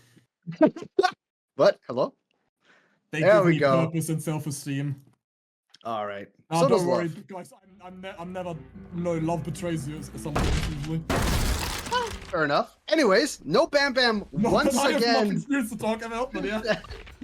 Saki is here on the killer this time around on the Wraith on Dead Dog Saloon, and way back here having the full orange fit. What are we thinking, guys? Oh, nice fit. What are we thinking? A little bit of stylish comment coming in. All right, all right. Proper stealthy on the really orange map here. Yeah. Also, if everybody's concerned, no, I'm not taking steroids, and I never will. I'm not into competing. It's giving Cheeto. I actually, that's not bad. That's. I like the fedora. Yeah, of course you do. But lady. Lens away in the distance. True. They might even be using reshade. It might be. Message. Hello, Killer Keith. Keith. Yeah, I'm smart. Keith, obviously. You can never talk about 5,000. That's a scary name, actually. That's an 4,999 taken. That's the guy who 4Ks you on the game. For real. It's an awesome. No, I'm serious. That's an awesome name. You got the alliteration and the big number. Like Kite. Fair enough. That's how I got there. That's like such a standard name. Like Keith. Yeah. It is. Wumi does get the first tag. However, it does go to main instantly. And once again, we actually do see no Bam Bam coming through. I don't know if Wumi makes this. They do with the fast vault. Very, very nice. A little bit of house decoration has gone through onto the main building. And this ballad, it's always guaranteed death. You just break this and there's nowhere they can run. Don't even think they needed to cloak here. Is he gonna make you swallow your words? Yeah, oh, hell yeah, you made it. I feel like, I could be wrong, but I feel like if you don't uncloak there, you still get the hit regardless. I feel like you slowed down too much by cloaking and having to uncloak. But, yep, well, you do see Wayback taking the hit here this time around. Probably didn't even notice them because of all the stealthy elements here. And no chase music, but the hit does go down. Here, Saki gets the first hit down pretty early on. And, so did Wumi. However, a little bit of difficulties here with the heal. But we do get the healing coming in as well. Like I was saying, Wumi did get the first down pretty early on last trial as well, but with the flashlight interruption coming in, it just extended it that much further. Not going to be the case for Saki. Do we get here down? No, we don't. The Stop It With Your Heal is going to be progressed fully. And now with the tag onto the Cade, which I think it's Fantasy, if I'm not mistaken, how you pronounce it. I hope so. Yes. Ah, awesome. High five to myself. High five to myself. Yes, for you as well. Raider now getting chased, however. That's a wall. Who put that there? That's super, super unfortunate. Dev's just putting walls where they shouldn't be. Raider getting the tag, does run towards main. And this looks a lot more like the hit and run playstyle that we were talking about here a little bit at the very least. A little bit of proxy camping as well, with Raider being inside of main. The second vault coming through. And here we go. We are... Okay, interesting. You can't see what doesn't move. That is true. What doesn't move. I think at this point, you know, they're just very, very happy about the fact that they can maybe get a second stage here onto Woomy instead of taking the fresh hook onto Raider. So they're just going to be sufficiently happy with that. And Woomy now going second. If Saki can find Raider, that's going to be another pain res going in. But the question is if that's going to be the case or not. Nope. This time around, Wayback is going to be the target. And here... next snap, the tunnel out is going to be found instantly. Woomy is going to get the first vault going here. The pallet here in the middle. A little safe, a little not, depending on how you play it. And that is probably not the timing you wanted to leave it at. Does go down on the pallet though. And Mathis, are they going to be able to get the tunnel out right here, right now, Saki? I'm not gonna tell you. That is a government secret. We'll find out soon enough, however. Yeah, some further information I would like to add. The only reason Fantasy got the reset on Scaffold was because of the empathic connection buff that we are now playing on, with that being 30% instead of 10. And also the reason why... we get another flashlight save, unbelievable. But yeah, the reason why our killer did not go for the locker pick there onto Raider is because if he had gone for it, they could have easily saved there. So it was actually the smart decision by both Raider to force the pick up and both the Wraith to ignore at the moment he went past. And another flashlight save. That's 2 for 2 in both of these games. They're both attempts being successfully as Raider runs into a wall. A bit too interested into the color palette here. You know, you can't even separate one from another anymore either. It's not just the Wraith that's at a disadvantage here with that, with the orange Renato. It's not, demolished. Yeah, that's what you get for playing with fire. Because as to quote it from Five Nights at Freddy's, you sometimes get burned. Go and click on the parrot, guys, in Ultimate Custom Nights. That's all I'm gonna say. Could be game changing. Yeah, I mean. That's a ridiculous down onto Raider. That would absolutely not have it, but it's funny to say the least. You know, I'm still waiting for the game-breaking bugs as well. Yeah, there's a little bit of a visual bug onto the Wraith, but that's just a good one. We don't need to fix that one. That's fine. That can stay. Anyway, way back here, getting the tag, and we do see the unhook coming in. Is Fantasy, or sorry, is Woomy going to be able to be found here? That's like the biggest thing at the moment, it seems like, but it also seems like Woomy has actually been stealthing a lot here the past couple of minutes, with 1 gen only being done at this point. We got to remember that, you know, we're still at 4 gens here at this point in the game. That's kind of concerning here for the side of the survivors. I feel like not really the best that they could have been doing. Woomy is, however, on a generator, so they are going to be down to 3 here soon-ish at the very least. Slow vault coming in here for Wayback, but it is going to be Fantasy going down, and that's another pain res, if I'm not mistaken, coming through for the side of the killer. Saki's not allowing for any gen pressure to be exerted in this trial. You know, he was already the unsung hero, the Renato play in the previous game that we saw the hatch escape by, as well as also the shack pallet spam vault that didn't allow our Wraith to utilize his shadow dance to break the pallet quicker and actually force him out of the cloak. So that was ridiculously well played by Saki.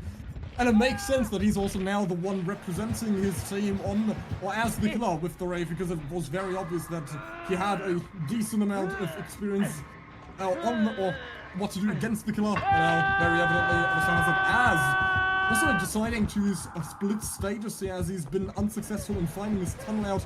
That might change over now, as Woomy is the one taking the hit, as they're just gonna safely drop the shackle. It does not want to be injured just yet, because injuring Woomy would grant our killer a window of opportunity to commit to his tunnel out at a later stage in the game, and enforcing a 3v1 slightly more delayed than our killer would have wished for it to happen.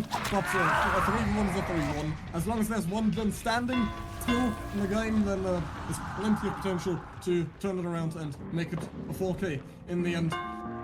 And talking about the tables by Anna Montana in the previous game, now we're back to them. So let's see who's gonna jump on top and make it a High School Musical. Doesn't seem like that's going to be the case, but Raider is going to go down, and that's going to tie up the set at the very least. One more hook, and that's actually just going to be the win here for the side of Korpse. So definitely looking really, really good so far here. Saki seeming to be very, very comfortable on this Wraith, on this map, and Sloppy Butcher Heel once again going to be interrupted. And yeah, I don't know if Valyria has any answers at this point in time. Unfortunately, I think this is just going to be the game going over to Korpse. I don't know what you think, Mathis. Yeah, they have been more consistent in these first two sets, and also their survivor side is surprisingly good since this is their first time playing Force. I am not saying that as to be we expected much worse, but as to mean that this is brand new information for us, as we haven't seen any, or hardly any of these players play. Maybe someone in chat is familiar with one or two players, maybe someone on the staff team, but obviously we don't have absolutely everybody available here to go through a Q&A. And also, yes, Cindy, quick take us on at the bar here with Dead Dog Saloon as they would just at the tables. You know, Nico, I go kind of hard with my drinks. You want to know what the last thing I had was? Sure. You're not gonna be able to believe it. 3.8% fat milk. What? Why? I like milk. And you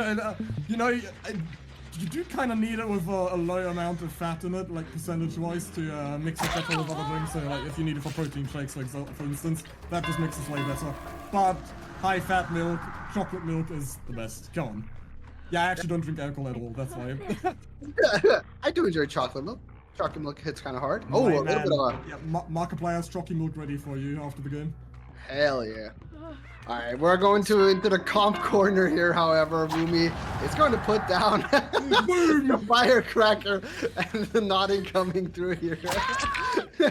It's really unfortunate. I don't think there's much that they can do here on the side of Valyria right as of now. They can, however, get some more generators done and, get some morale boosts coming out of this game as well. The fourth generator seems to be also being done. I don't think there's anything that can stop that. Rumi is going to be sacrificed. Now the question is, are way back in Fantasy going to try to play for all the generators being done, or are they just going to try to not get bled out and try to find Hatch? No, I should have spoken about milk because now I'm thirsty for it. And I've got like, I've developed taste for it. I do have like 3 liters in my fridge, so I'm gonna get a glass after this game. Just straight up milk. Need that calcium and, what's it? The type of protein that's in it. Oh no, what did I forget? Casein! Yeah, that's it. There you go. Yeah, but coming back to the game, this is looking, yeah, the previous trial, how many stages? We had a 3, right? So, yeah, we had a 3 out, and it was 6 stages. Yeah. Oh yeah, so we've already met the win condition here with that, last took got over 2k, and 1 generator still remaining, and hopefully only 3 gens on the map, not 4. All the urban evasion gets found. Yeah. Flick Phillip! That's the shiny one, yeah, someone's talking about Gyarados in there. True. Yeah, the red one's better than the blue one. Kiamon, I think that's gonna be a hit, yeah. Not really much Fantasy can do. Extremely unsafe against the Wraith on that, especially with Flick Phillip. My guy can just cloak and then lunker out the entire tower. And it seems like he's trying to enforce this 4k, or secure his 4k here in the end. His well-deserved 4k with super entertaining chases on both sides so far, but it seems like Team Korpse has the much more consistent survivor side. Rumi still being able to, not Rumi.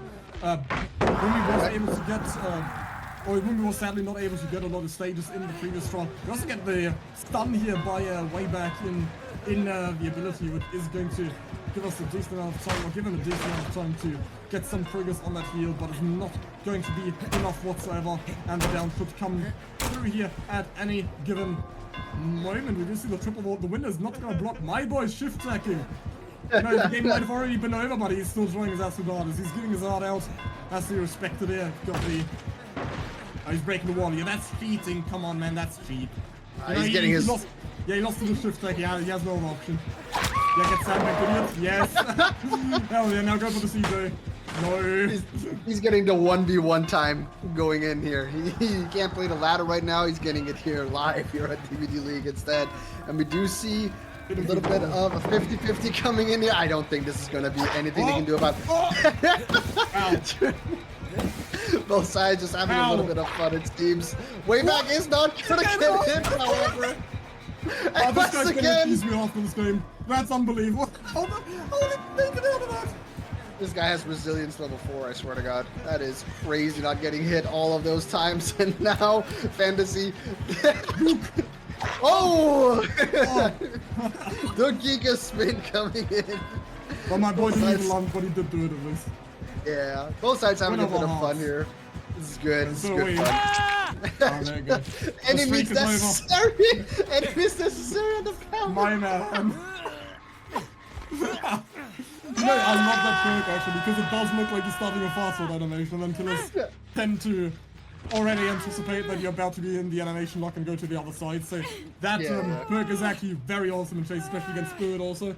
Even though, actually I have had recent talks with Spirit players that talked about how enemies necessary and snowballs actually create the exact same sound when you vault, but there's a very slight difference that yeah, frames are there's a very slight difference however, because you do hear the feet lifting off the ground and landing on the other side than if there's an actual vault, which does not happen with any means. With any means, it's only the snowball sound, so that's something that only experienced Spirit players will pay attention to. That's a way you can avoid it, but I don't think that's something you even take into consideration when you're in this high-pressure moment of playing a game on a big stage. So it's very difficult to keep in mind, but there is a very slight difference. But yeah, very obvious, or naturally, we've got Korpse advancing once more, or not advancing, but we are advancing to the third set anyway. But they will be taking set point number 2. We are almost at the halfway mark of tonight also, given that we've now played 4 out of 10 games, so one more and we've reached the halfway point. Next up, after another short break, we will have Oni. So, a killer that we've all already much anticipated in the first campfire chat, and probably a killer that chat is also looking forward to seeing. We're going to have Korpse on the killer side first again. Gonna see who's representing that team in the upcoming trial once we're back after a short break. So everybody stay tuned for an exciting round 3 between Korpse and Valyria. See you in a bit.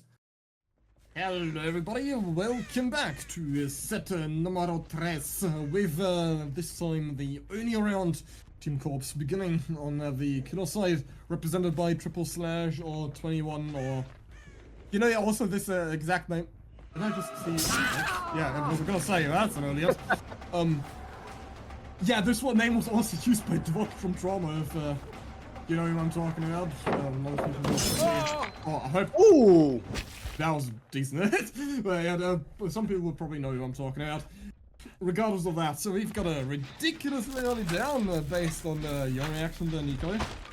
Yeah, that's a very, very early down. Almost too early here for 21. Doesn't get enough blood to even have the power going, so gonna be interesting to see how they're gonna use their time, spend it here in a second, because they can't really traverse the map really quickly and try to find another down instantly. The pop is activated, however, if they can find any gen that they're doubling, but it seems like they are spreading out completely and being on 3 different ones, which is definitely what you want to go for here against the Oni in the beginning. Now the bigger question obviously is, are they going to try to just get the second stage confirmed with that gen being pretty close by, and the 3 gen situation looking pretty damn good here on the top side of the map from main. Yeah, we certainly got a decent split by survivors. This is exactly what you would like to have near the start of the trial as well. Not exactly obviously with that very early down by the Oni. Usually would like to take that chase through main for a couple rounds, and then maybe 1 or 2 generators pop already, and only then do you get that down. And yes, ZZZ Cypher, this is the comp stream, and as your name suggests, you're probably gonna fall asleep at any stream. And yeah, regardless of that, yeah, we've already got Radar going to second stage, and not a single generator's popped yet, and we see Mr. // with the full gen kit build also. Bamboozle obviously going to help out tremendously for any type of chases that are required to get that ability up and going. Titans Mech, strong name also, will get the first generator up and running finally. Yeah, Wumi is going to take a hit here, and that is going to be the power collected here for 21. Is he going to elect to use it instantly and try to traverse the map? No. Looks like they are just going to try to find the hook state onto Wumi. Raider being the tunnel out, however, here for later on, does just go for the swing, actually. Maybe a little bit of a high ping situation, but no. Here now, electing to let go of Wumi, let them bleed a little bit, let them, you know, be their power bank for later on, and trying to find a second person to down. If it does happen, there is eruption on a couple of generators, I think 2 at the very least. Let's look here in the locker, no one to be found. And that is obviously a strategy you can use as survivors. Just get into a locker, force the pickup instead, so no slugging can start here. And with the red hair everywhere, apparently, this spectator bug, which is also a beautiful, beautiful one. Don't really seem to find anyone. Really good stealthing coming in. Scratch marks, however, are on the wall here, so someone has to be nearby. Are they in the locker? Are they behind the tile? It's difficult to see. We do see them here on this tile. And yeah, with the power running out, that was kind of a Hail Mary moment here going in onto Wumi, and that generator actually pops on the other side. Titan was around the corner and did go onto it here. Another hit going down onto Titan, only about halfway here on the power going for 21, and it's looking a little bit dire now, actually. Pretty good situation early on, but now it's looking a little bit more iffy, Mathis. Yeah, he didn't get any value out of his ability, basically, or near no value, with not being able to get a single kill, and that is usually considered a huge comeback for survivors. Wumi will go down, and so far it seems like 21 is more dangerous on the M1s rather than the ability, but maybe he's about to make us words here and be able to get a tournament slot and generators remaining for ridiculous. Yeah, we do way have back to double down here finally. Yeah, way back somehow managed to get hit here. I'm assuming he was lurking around with the flashlight, and that's what happened here. And now another slug coming in. This is dangerous now. Titan needs to get someone picked up, but he actually does go for the pickup instead. So Titan does have the time to go and pick up one of his teammates at the very least. That is huge, however, for the side of Valyria. I feel like 21 just got them back into the game. Yeah, there's 2 options that Akila already has here, or that would make the most sense, and one obviously now that he's executed Raider, either he's just gonna let them get the pickups while he sets up his eruption on every single generator that our survivors are currently working on, or he just goes for more pressure and tries to risk it for the biscuit. It better be a decent biscuit though. And yeah, Titan Spec, also the only person that was the last man standing as every of his mates was dying around him. It was injured also, so Oni could have potentially gone off tracking with the blood and found him quite early on. Seems like the reset will be spotted here regardless, and Oni will be absorbing all the blood here. He's got a decent bit there. Blood bank being robbed by triple dash. Oh, but you got ahead of add-on play is going to be used. Oh, he's actually expecting it. He is expecting it. He thinks. Down. Oh, he actually times it perfectly in here with the firecracker as well going down. Now the bolt coming in, getting out of harm's way, but the power is still in full effect, so it is super dangerous to try to go for any sort of unhooking right now. They need to try to get more generators done because they need to be at least on 2 gens. This 3-gen tie condition is not looking very hot for them right now, and we do see Titan trying to go for the unhook. Does elect not to do it at the last second, however, and the power still running. Can he find a down? Yes, he can. That is no problem at all here for 21. Titan down for the count. And can we see an unhook coming in at the same time? Wumi, last person standing. What would you do in this situation, Mathis? Cry. Yeah, this is gonna be really difficult to recover from because Wumi has to try his absolute hardest to not be spotted here. A glimpse, a frame of Wumi on our killer screen could already sentence all of these survivors to death at 3 generators remaining, but it doesn't seem like Wayback has any alternative here regardless. That survivor is now perishing under the last-ditch effort. No, we do dispatch marks. That is a frame away from death. That was extremely tight here. Wayback barely survives, but this might not be enough. Doesn't manage to reach the pallet here. Our survivors might have potential to start a small comeback here. Realistically, I don't think they're making it past 2 gens here. Or past the 2 generators remaining mark. Maybe they pop another. It is looking very unlikely now though, with 21 basically doing what we saw with Xeno Nightlight on the Nurse in the last weekend on the in the thingy in the playoffs, yeah. So it just constantly slug. Well, that's what basically what Nurse has evolved or devolved into rather, where it's just slug with the apparently because that's the loophole that players found in I'd say it's a loophole that players have found in the Cenobite building, where it's Nurse is so unbelievably strong in slugging. That's what our players have taken advantage of. Almost the spin, and yeah, it seems like our killer has plenty of blood all around the map, and he'll be able to absorb it constantly, basically granting him the perm ability, and just gets down after down after down. And that is going to be it. 4K on 3 generators remaining as Oni. That is ludicrous. Absolutely, and it's someone actually pointing out in the chat as well. Korpse has a lot of very strong kills, a lot of different players doing the killers, and it's really difficult to kind of, you know, pick ban against these guys, it seems like, 'cause they have such variety here going on. They don't just have one person playing every one, and with Titan going on the hook as well, only Woomy is remaining, and that's going to be probably around this corner somewhere. I'm probably going to find him in a second or so, but 4K3 here coming from Korpse. That is a beautiful result here on the Oni, I feel like. Yeah, 4K3 is absolutely nothing that you would ever expect. Usually what in the upper half, on the way upper half of Oni results would be a 4K on 2. That's usually the best possible result you could ever see. It is very out of the ordinary still. And 4K3, that is practically unheard of. I must confess I have seen a 4K at 4 before. That is yeah, but it's very niche scenarios when you see these kinds of performances. It is unlikely. It's extremely unlikely, definitely. No matter what you would usually expect, because Oni is one of those. You could make the case for every killer at this point. I don't want to sound delusional and say, yeah, Oni is one of the killers where you can get an early 4K. You can do that on every killer. If you, with tons of luck and so on. It can always happen. Oni is one of the killers. What sets him apart is the fact that he's one of the killers where things can escalate the fastest. Because one ability can turn around the entire game, and that is a matter of 40 seconds.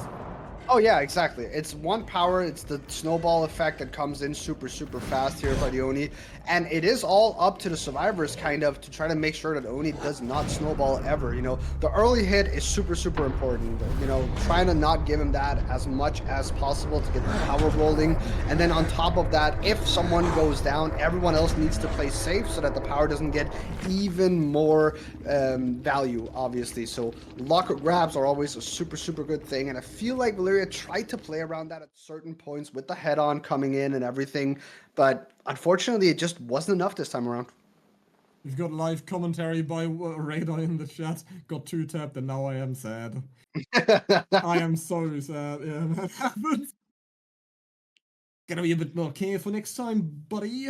Not to hide on the wall. I think that's you were the first one, right? But yeah. Anyway. Extremely unlucky to be found in a situation like that. I am in it's happened to this. It's happened to everybody where you just get found edge map at the start of the trial, and then there's hardly anything you can really do to come back as you're already zoned right from the get-go. There's no, or the best tile you had available was a Z1 at that point, and that's not a certified or not a very secure means of escaping that early injure, especially if you're in a corner of the map. So just unlucky that you were spotted that early on. We did see you doing the stanky leg in the corner, so that sold you out. It is what it is. Not much you can actually do. Look at that name here by Valyria on the killer. Yeah, Valyria has a new killer playing here on the Oni, and their name is interesting to say the least. Oni Shrek is the name of the killer, so that's definitely going to be something that we can look forward to here. An intro that I'm going to save on. You know, that's all we're good. Not gonna leak that yet, but people will probably can probably imagine. Thank you for the gifted sub, Cindy. Very kind. Thank you everybody for the interaction chat. Thank you for very much for the support. We do appreciate it very much. Heck yeah, heck yeah. Another sub coming in as well here for the side of Korpse actually and the survivors this time around.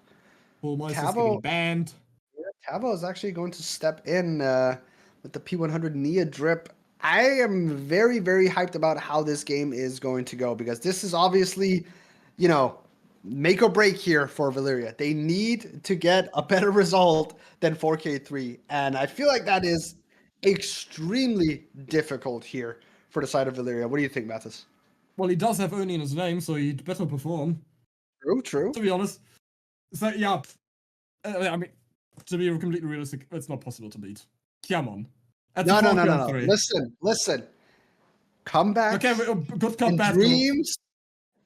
You know, this is what they're made of. You need to be against the odds. This is gonna work. It's not gonna be a 4K3. You need to have the odds stacked against you. Otherwise, it doesn't make for an epic comeback. This is how every comeback starts. It needs to be almost mathematically impossible, but it isn't mathematically impossible. And therefore, Valyria still has a chance. They need to try to seize the moment right here, right now. Only Shrek, the last person to try and get them back into this game. And I have faith. Yeah, I've got my eyes peeled wide open to see what's gonna happen, if your prayers will be answered. If we're gonna, that would be one of the biggest upsets ever in DBDLeague history if a 4K3 and Oni would be overperformed in the second set. But yeah, this is also Korpse's set, so it does make sense that they come in with decent momentum into this set, as they also, well, they just played Killer. And the Killer had a phenomenal performance. At first, didn't get any value out of that first ability and managed to turn it around somehow. Usually, if you don't get a value out of your first ability, that's a death sentence as an Oni player. But he was lucky enough to have so much blood scattered all around the map because he got 3 M1 hits early into the trial overall. So yeah, that burst the blood bag and allowed him to get plenty. Yeah, and now also with Tavern P100. Nico, do you yourself have some P100 characters? No, I don't. My biggest prestige is level 40 something, and it's on Sable. Why Sable? That's my girl. That's all I'll say. That's just my favorite character. That's my favorite character in the game. We'll honestly. not elaborate on it. You know, guess what? I do. I have one P100 and one P86. Guess on what characters? One is the killer, one is the survivor. The survivor. They're both funny. They're both funny. Yeah. Okay, so the survivor has to be Meg then. No, it's not of the original 4. Okay, none of the original 4, but it's funny. Yeah. Who's this funny survivor? Oh, Nicolas Cage. No, I don't even have the DLC. I don't buy those. That would have been funny. I don't buy DLCs either, so. You don't buy DLCs. Okay. Yeah. So it's not a licensed character? Tremendously. It is, but it's free. It's a free licensed character. Yeah. It's of course the Huntress David King DLC that you pay for. No. I'm perplexed. I don't know. Bill. Oh, Bill. Yeah. Okay. And my P86 killer is the shape. Yeah. Okay. I mean, honestly, Myers. That account. I'll be for real. Myers is probably my favorite killer to play just because he's so basic. You know, it's just I stare at you, and then at some point, it's super bad. He's like one of the worst killers in the game, but it's just so funny. It's just so funny scaring the absolute crap out of someone who's sitting on a generator somewhere. I feel like that's so funny. But to be honest, what I do is, that's an amazing part of the early game. But what I do is, every game, because if you're P100 character, you have infinite add-ons anyway. So what I just do, I just bring infinite and J Myers Memorial, so like the green stalk speed every game, plus Rune Undying, get my tier 3 at 5 gens left, and then just face camp the first guy down and win. So I don't face camp usually. I do play for chase and pubs. Yeah. I always get so bored. No, I genuinely, no, sometimes I do, but genuinely I do get so bored of myself whenever I do it. Understandable. It is boring. Anyway, you can play whatever you want though. No one cares. Do whatever you want. So fun. Who's in my swamp? We've got only Shrek on the killer now, representing Team Valyria with, personally I'd say an impossible win condition to meet, but Nico's being hopeful. I mean, hope, you know, people like to say, that hope dies last, but for me, hope never dies. Just like Technoblade. Never dies, legends never die either, and this is how legends are made. Yeah. Yeah, there you go. Golden ticket right at the start of the game. That's gonna be a very early ability with that Splinter tool out on that Oni Shrek is also running. Oh heck yeah, and we do see the chase going around here onto the Shag. I'm assuming Bam Bam is going to be what Splitzo thinks the Oni has, but we do know Oni Shrek actually does not have that. He does have brutal strength, however. Hit not going to come through. Good internet here from Oni Shrek, making sure of that, and this time around not going to be the case either. And this is going to be the third vault. No, shift taking him a little bit. So actually the third vault isn't even going to do the thing that it's supposed to. And yeah, that's a really, really good chase by Splitzo, but enough power has been collected, and here we go. Can he find a lot of survivors to down this time around? Does not find Tavo. Really, really good sneaking stealthing here coming in from the side of Valyria, and this is exactly what they need to do. They need to try and just stealth it out right now. And oh, sorry, Korpse, of course. Everybody concerned, Oni Shrek will obviously have to adopt a completely different playstyle sort from what would be ordinary here, hence why he popped that ability immediately, because he has the 4K on 4 minimum to win. So 4K 3 of the tie condition. And Splitzo immediately made him regret that decision of bringing Brutal instead of Bamboozle on that check there, because he was not able to get the down onto him, and instead it was forced to leave him. Yeah, and Oni Shrek now. This is exactly what our survivors of Team Korpse were supposed to do. Stealth out that first ability, you win. Because now he's not going to be able to come. Now, usually you should not be able to come back, because now our survivors can easily just do all the gens. They healed as well, knowing fully well that our Oni Shrek does not have lots of blood clots left yet scattered on the map, so he will not have enough for a second ability unless he gets extremely lucky with that reset if it took unconventionally long, but very certainly needs another hit at least to get his ability back up. And now our survivors have all the time in the world to just play it extremely safely and go for the generators, but Hayes might have had to fumble it here and given Oni Shrek another hit here. Our survivors are not being careful enough and just keep donating hit after hit. They do definitely donate a little bit of hits here and there. I will say, however, the most important part of the last power being used is two things, obviously. No one went down, and Splitzo got healed as well. So they kind of got the best outcome here on the side of Korpse. And Hayes doing pretty well here with making sure that he's not going to go down too fast. And the generator should be decently progressed, and yeah, Brutal's not even going to get the hit here. And on this car, a little bit of 50-50, and question is if Hayes can read the mind games correctly. Oni Shrek trying to get some vaults going to make sure that he can get more hits, and yeah, the hits go down, but one generator at the very least pop. Do we have more that are progressed? We should have at least one more, I feel like, that is getting doubled, perhaps? I'm not sure if it's getting doubled or if it's just a single one. Nope, it wasn't getting double. It is just a single one, and that is 2 generators done. One more generator is all they need on the side of Korpse, and they can almost just die for the last one. Yeah, this is the ability that makes the decision on whom will be granted this point for the set.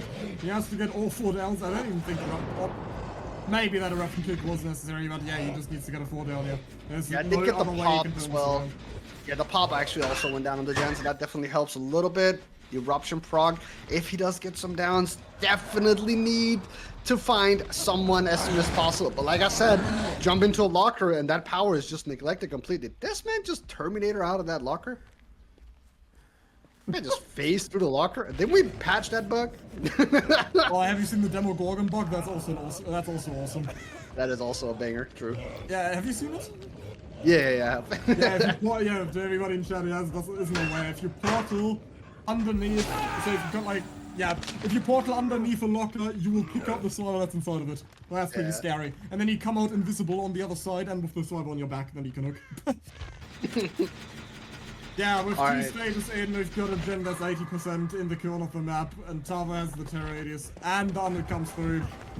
We should be seeing that win condition met any second by a survivor, which would grant a 3-0 win last millisecond. Extremely lucky. You know, we haven't seen any of the game-breaking bots today yet. Oh, not yet. Maybe we'll see it here in a second. No.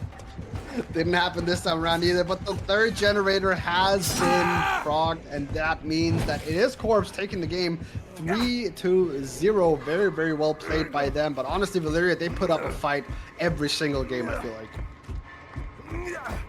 That's now finally the first elimination, but we're already at the 2 generator mark, so yep, that is going to be the 3-0 for Team Korpse. They've won both their picks and one of Valyria's pick. We've got Cenobite still there, so still plenty of potential for Valyria to at least get a 3-2 up and make it not as bad, I guess.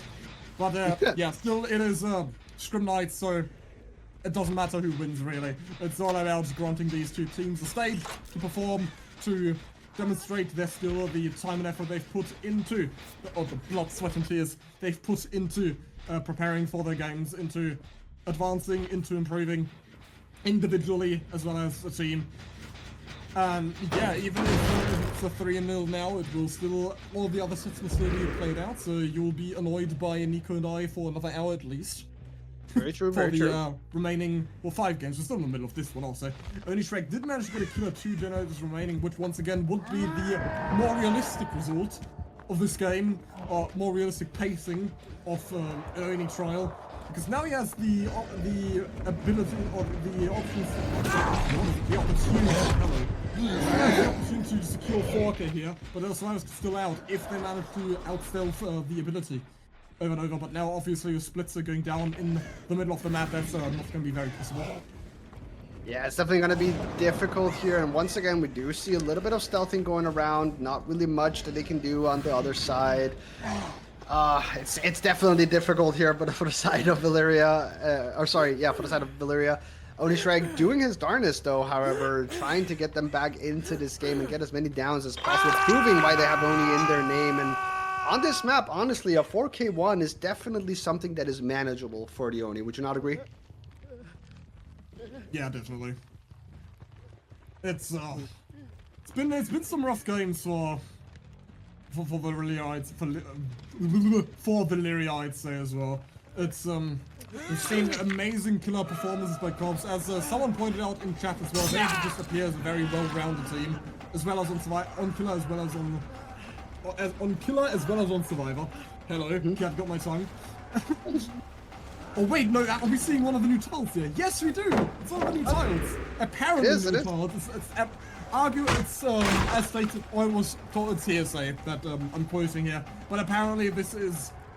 Oh wait, how do you avoid any sort of credibility on the internet? Allegedly, it is not. It is intended. So it is not a bug. It is an intended change or adjustment made to the tiles. So this is, you're going to see this more often now, or more frequently. This might not have been included in the patch notes, but yeah, that long filler is now part of standard map generation, as well as the broken up jungle gyms on Coldwind. Yeah. So yeah, you can see those are so safe. Yeah, absolutely. I think Gashaven, yeah, someone is actually typing as well. Gashaven has kind of a similar one at the shop, which is also the long filler, but I actually enjoy the long fillers. I feel like they give more counterplay for everyone. Obviously, everyone's least favorite palette of Survivor are the short. Yeah, I know, but the short palettes are obviously the worst one. Like, if you have double short side, it's just a 50-50, and all you can kind of play for is the stun. If you don't get that, you're just gonna get hit regardless. Power, however, coming through here for Oni Shrek is going to try to look for Tavo or Saki, whoever he finds first. And Saki is going to be the prize. Nice flick coming through here. It doesn't over-adjust at all. The question is if Splitzo is going to meet his maker. It seems like that is going to be the case. And we are taking a little bit of a round trip here on the estate, trying to figure out if we can find Tavo, and are looking at the edge maps as well. You know, you were talking quite positively about the newly installed fillers, but as someone who just loves Doc to death, this is, on the survivor side, this is much more annoying now, because those fillers used to be the god fillers against Doc. Thankfully, we still have them on Auto Haven, with that exact tile that we were talking about that's now longer in the middle, or doesn't have the gap anymore. Because against Doc, there's what the Russians love calling us, it's like playing chess against that killer. It's so much about timing, it's all about decision making and that, and also timing. and timing that well, but chess more of a, not as a comparison, but more as a metaphor. Yeah, now you don't have that gap in the middle anymore, so you can't branch out and take advantage of all the twigs on those fillers any longer. And now it's really just you can only go around or run loops around the shorter half, because the other, I mean, you can't run around it. It's only if you've got plenty of distance pre-established between yourself and the killer, then you might as well play the long side to maintain distance. But it's worse for Juke, and Juke is good. Juke is content and fun. Juke is always good. Damage. And Saki's too. Damage goods. Shrek kicking gens as he's progressing down the map here. A sheer master of multitasking. Yeah, it's Tavo is definitely stealthing pretty decently at the moment. I don't think Oni Shrek is actually going to be finding Tavo before Saki bleeds out. Definitely doing a very, very decent job. A little bit of waving here to chat, you know, Tavo. What's directed at you? Hello, Nico. Hello, Tavo. Another locker being opened. Sounds like it was kind of close by this time around. Tavo needs to be careful if you don't want to be found. Yeah, we're checking every single locker here. I keep thinking he's selling a key because of the bar. This is the average you go against a distortion player, but you want the 4K. Oh yeah, when that was buffed, everybody and my friends said, "This is so powerful, it's OP, it's so annoying to play against, bro." It's kind of annoying, and pubs, if you have to play against 4 instances, it's I'll say I don't mind distortion as a perk. I mind the people playing it usually more than anything else. You know, it should be the other way around, but yeah, but hate the player, don't hate the game, right? Yeah, I mean, you know, usually if you have someone with distortion on your team, they're not going to save you. Let's just say that. They will be stealthing a little bit. Yeah, most likely. Quite unfortunate, but it is what it is. Saki almost bleeding out, however. Is Tavo just going to be able to wait it out actually here? I thought that was an unbreakable because of the yellow bar for a second, but obviously not the case here for Saki. Saki is actually making his way over to Tavo. And the pickup coming through now, and with no hook states here on Saki, it's gonna take a while before Saki actually dies. So maximum efficiency here coming out almost from Oni Shrek. Could have let him bleed a little bit more, but for the ultimate BM. No, definitely, for the efficiency. But yeah, now he's got another, yeah. He's got another extra 2 minutes of time to check for Tavo. Is that is the extra time gonna be decisive? Where's Bellingham with the overhead kick? The question is, can Saki get the unhook here? Because if you can get the unhook, you know, that might just lost into. Is going to go for the unhook here. It looks like, yeah. And that means, you know, another generator might be able to get done. Yeah, the next snap did come through, and I think they might have found a glimpse of Tavo for the first time this game. I think this is the first time they actually make eye contact. And yeah, Tavo is going to run for the hills. Saki obviously injured, so it's going to be a lot easier to actually find the side of Oni Shrek. Tavo, nice little slide. My man. Content coming in here. Goodbye. Tavo stealthing around once again, and we do see Saki actually on the gen. Once again, going on the inside-outside here. We do come around. Can we get a hit on the window? Oh, nice connecting tiles here for Tavo, actually. Double window tiles is insane against Oni. That is beautiful for him. And Tavo once again stealthing around just a little bit. Oni Shrek says, all right, F it. I'm just going to go and try to find someone else. Saki does have the head on, does not have the timing down. However, is going to get picked up. And second state coming in here for Saki once again. Tavo spamming the 1 and 2 button. Yeah, that was an impressive display by Saki. Not Saki, by Tavo, with the constant double backing after every single fast shot. My guy just let go of the break there and then immediately slowed down. Does not want to leave any stretch marks on the right behind him. So this now I'm getting lost. Hello, yeah, Oni Shrek Mathis, exactly, that's me. The caster, yeah, hello, Mellow Zippy. Yeah, there we go. yeah, with Tavo's chase, well-deserved pushing it further into the late game here. Oni Shrek will obviously... Oh, that is an amazing gate. He gets it right behind... It's life too! Waiting though! He is waiting, he's trying to get the... Oh yeah, he's trying to get... Wait. Okay, this would be genius if he had one bit of blood here. Okay, no. You know what he could have done is if he had one bit of blood...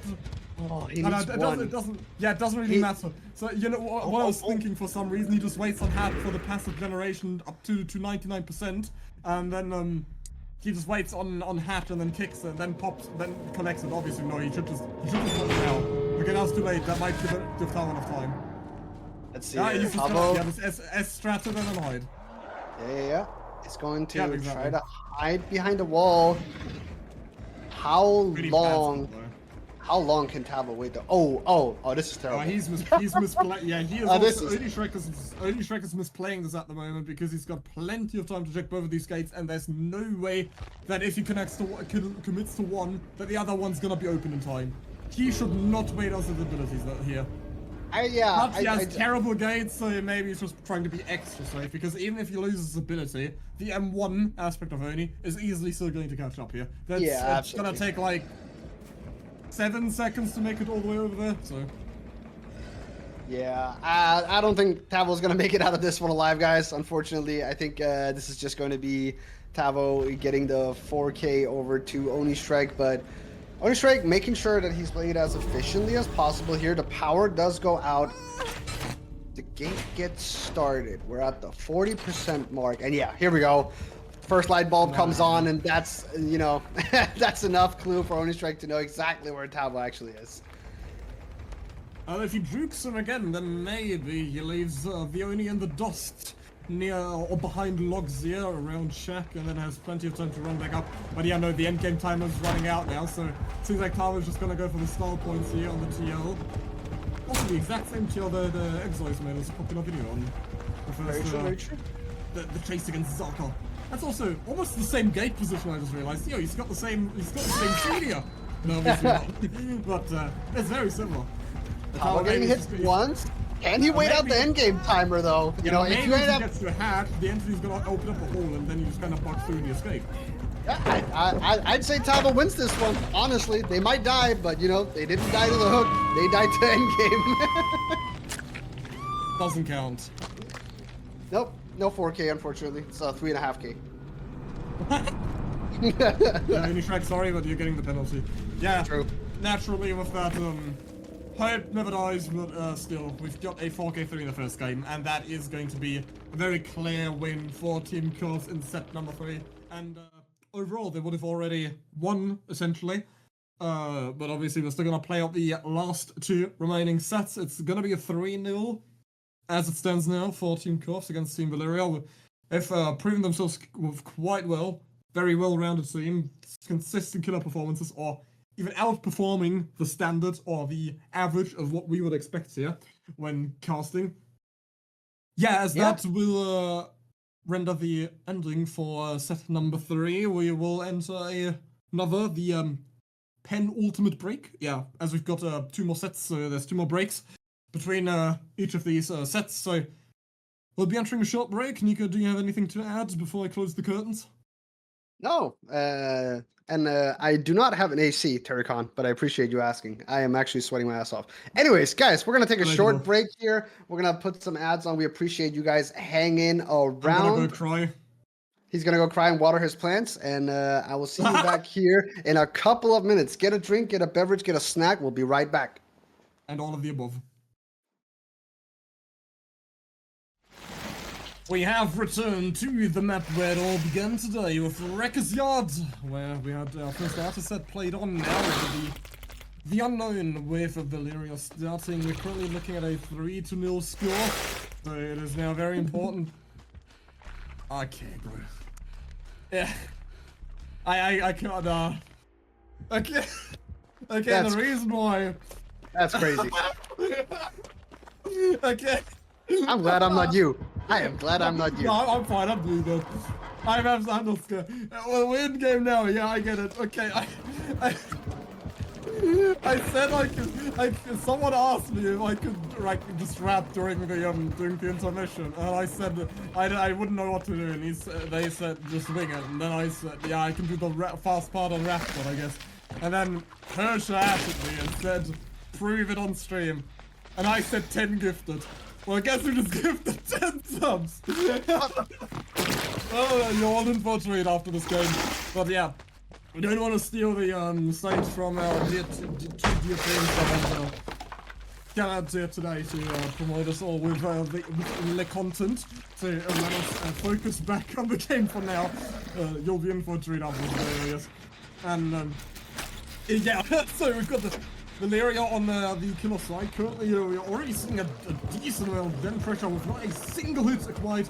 No one's even affected by the ability yet. We do see the first projection being put down, so killer will be able to teleport all over the place very soon. The longer the game progresses, the more options there are, which makes Unknown, in that aspect, it makes him, he's quite unpopular because of the constant map pressure he can apply with it. But yeah, the ability itself is just so much fun. It's lovely to see, especially in a scenario where killers and survivors know what they do on each respective side. With Unknown probably being the only killer in the game where you actually juke into him in order to play him. Besides, I guess you can do. Oh, well, goodbye, Saki. DC, he got banned, I guess. Yeah, well, for the only kill, I guess, being the shape, because you can, like Ghost Face as well, because you can, like, walk into him and then you can't Saki for some time.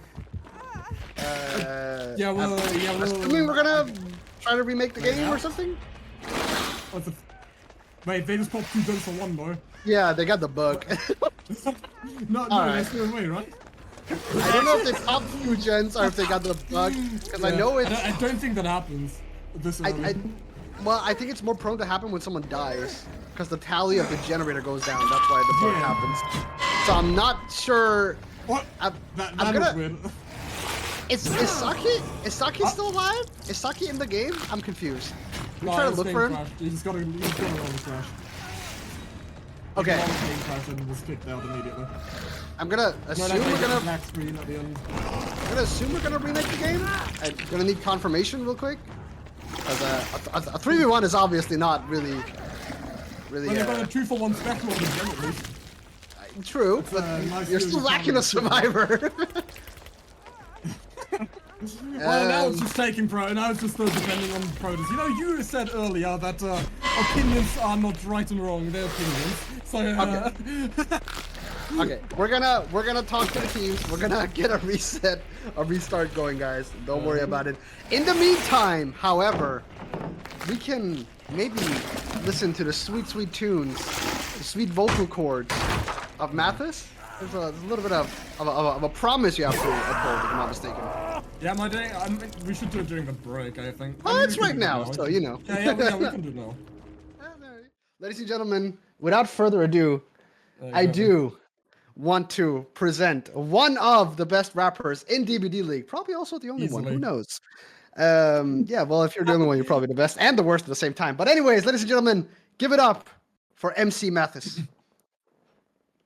You know, before I say it, I do have to point out that I'm not the only one, because when I won a DBE tournament in 2021, we were rewarded by a rap song, so that was pretty fire. Less yapping, more rapping, sir. Lyrics coming at you with supersonic speed. Samalama dumalama use human, I'm a human, what I gotta do to get it through to you, I'm superhuman, innovative, and I'm made of rubber, so that anything you say is ricocheting off of me. I'm demonstrating more than I'm demonstrating how to give a motherfucking audience a feeling like it's levitating, never fading, and I know the haters are forever waiting for the day that I felt and they'll be celebrating. And I don't know the lyrics anymore. Because I know the way to get motivated. I make elevating music, you make elevator music. Oh, he's too mainstream. Well, that's what they do, what they get just they confuse it. It's not hip-hop, it's pop, because I found a hella way to fuse it. With shit rock, shock rap, with dark, lose yourself and make them lose it. I don't know, to make songs like that, I don't know what words to use. Let me know when it occurs to you while I'm ripping at any one of these verses that versus you. It's curtains, I'm inadvertently hurting you. How many verses I gotta murder to prove that if you were half this nice, your sanks could sacrifice virgins to? School flunky, pill junkie, but look at the accolades, these skills brung me, full of myself, but still hungry. I bully myself, cause I make me do what I put my mind to, and I'm a million leagues above you. I'll speak and ill when I speak in tongues, but it's still tongue-in-cheek. Fuck you. I'm drunk, so Satan take the fucking wheel. I'm asleep in the front seat, bumping heavy D and the boys. Still chunky but funky, but in my head there's something I can feel tugging and struggling. Angels fight with devils, and here's what they want from me. They're asking me to eliminate some of the women hate, but if you take into consideration the bitter hatred I have, then you may be a little patient and more sympathetic to the situation and understand the discrimination. But fuck it, life standing limits, make lemonade then. But if I can't batter the women, how the fuck am I supposed to bake them a cake then? Don't mistake him for Satan, it's a fatal mistake if you think I need to be overseas and take a vacation to trip abroad and make a fall on a face and don't be a king? Think not. I be a king, and you can be a god. I can't clap. You can't hear me clapping, but I'm clapping. No, you can talk and then do it at the same time because then your noise gets still gonna pop it up. Give it up for Mathers, ladies and I'm talking, gentlemen. Actually cooking. I see Amazon non-prime Eminem in the chat.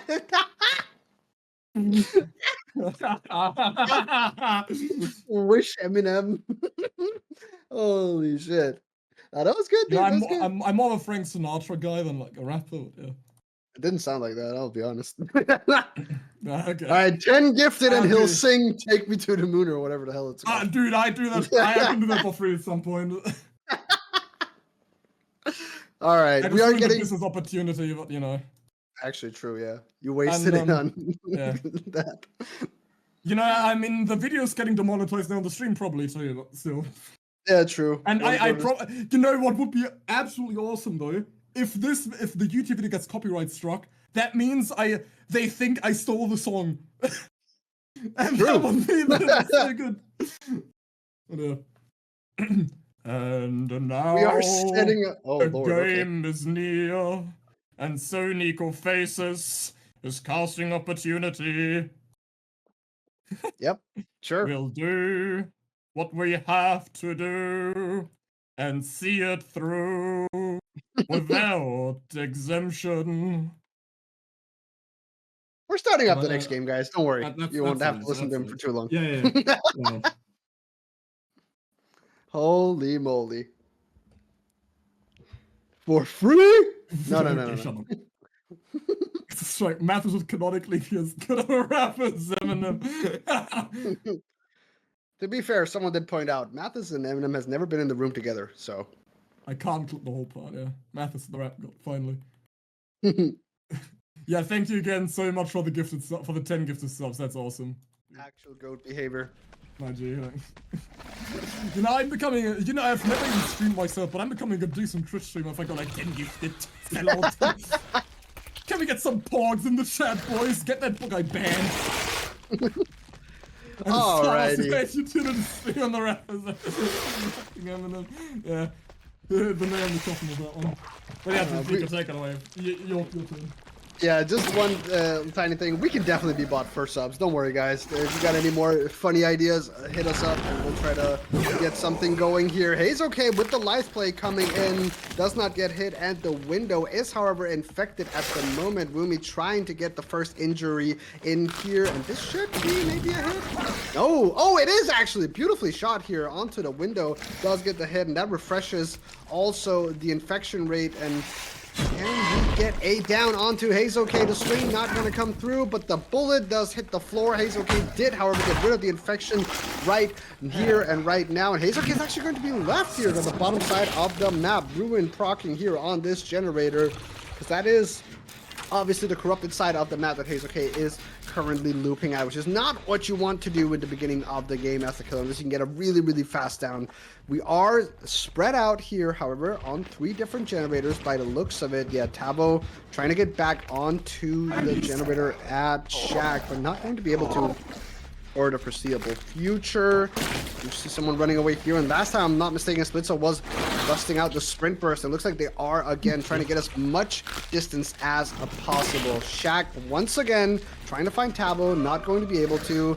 Tabo is going to pre-leave this time around. Hazeoke still has not been found and hasn't been healed either, actually. Corrupt Intervention almost running out, and with no one going down by that point, you know, that's a pretty good start here for the side of Korpse.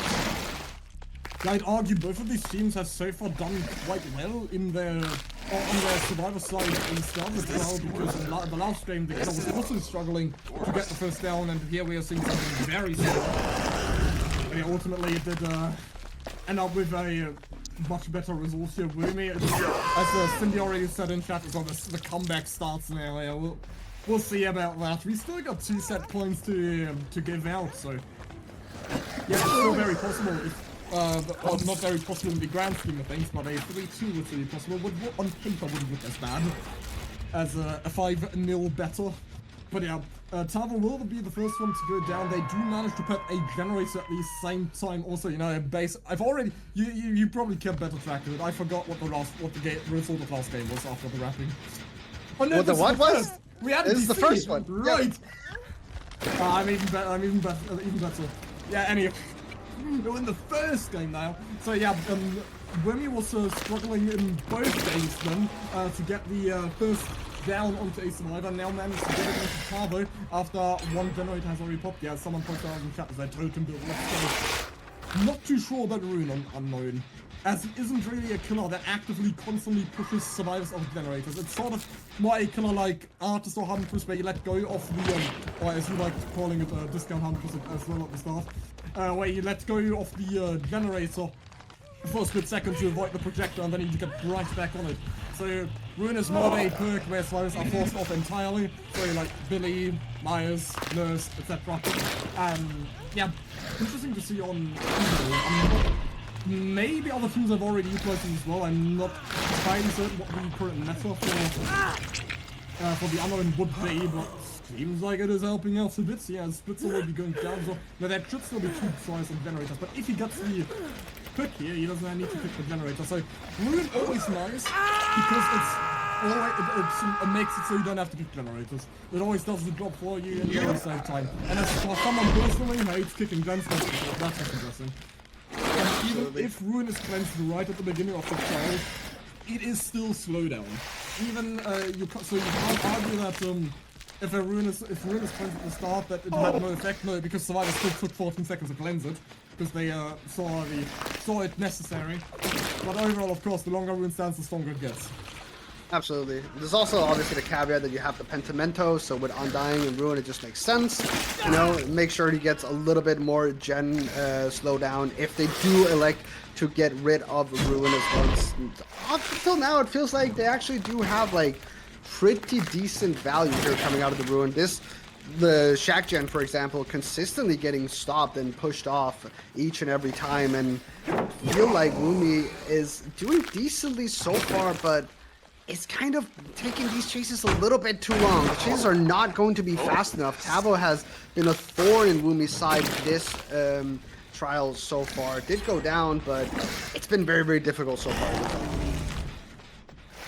Yeah, no one on her currently, and it's 2 generators remaining. They will be able to get the race as well.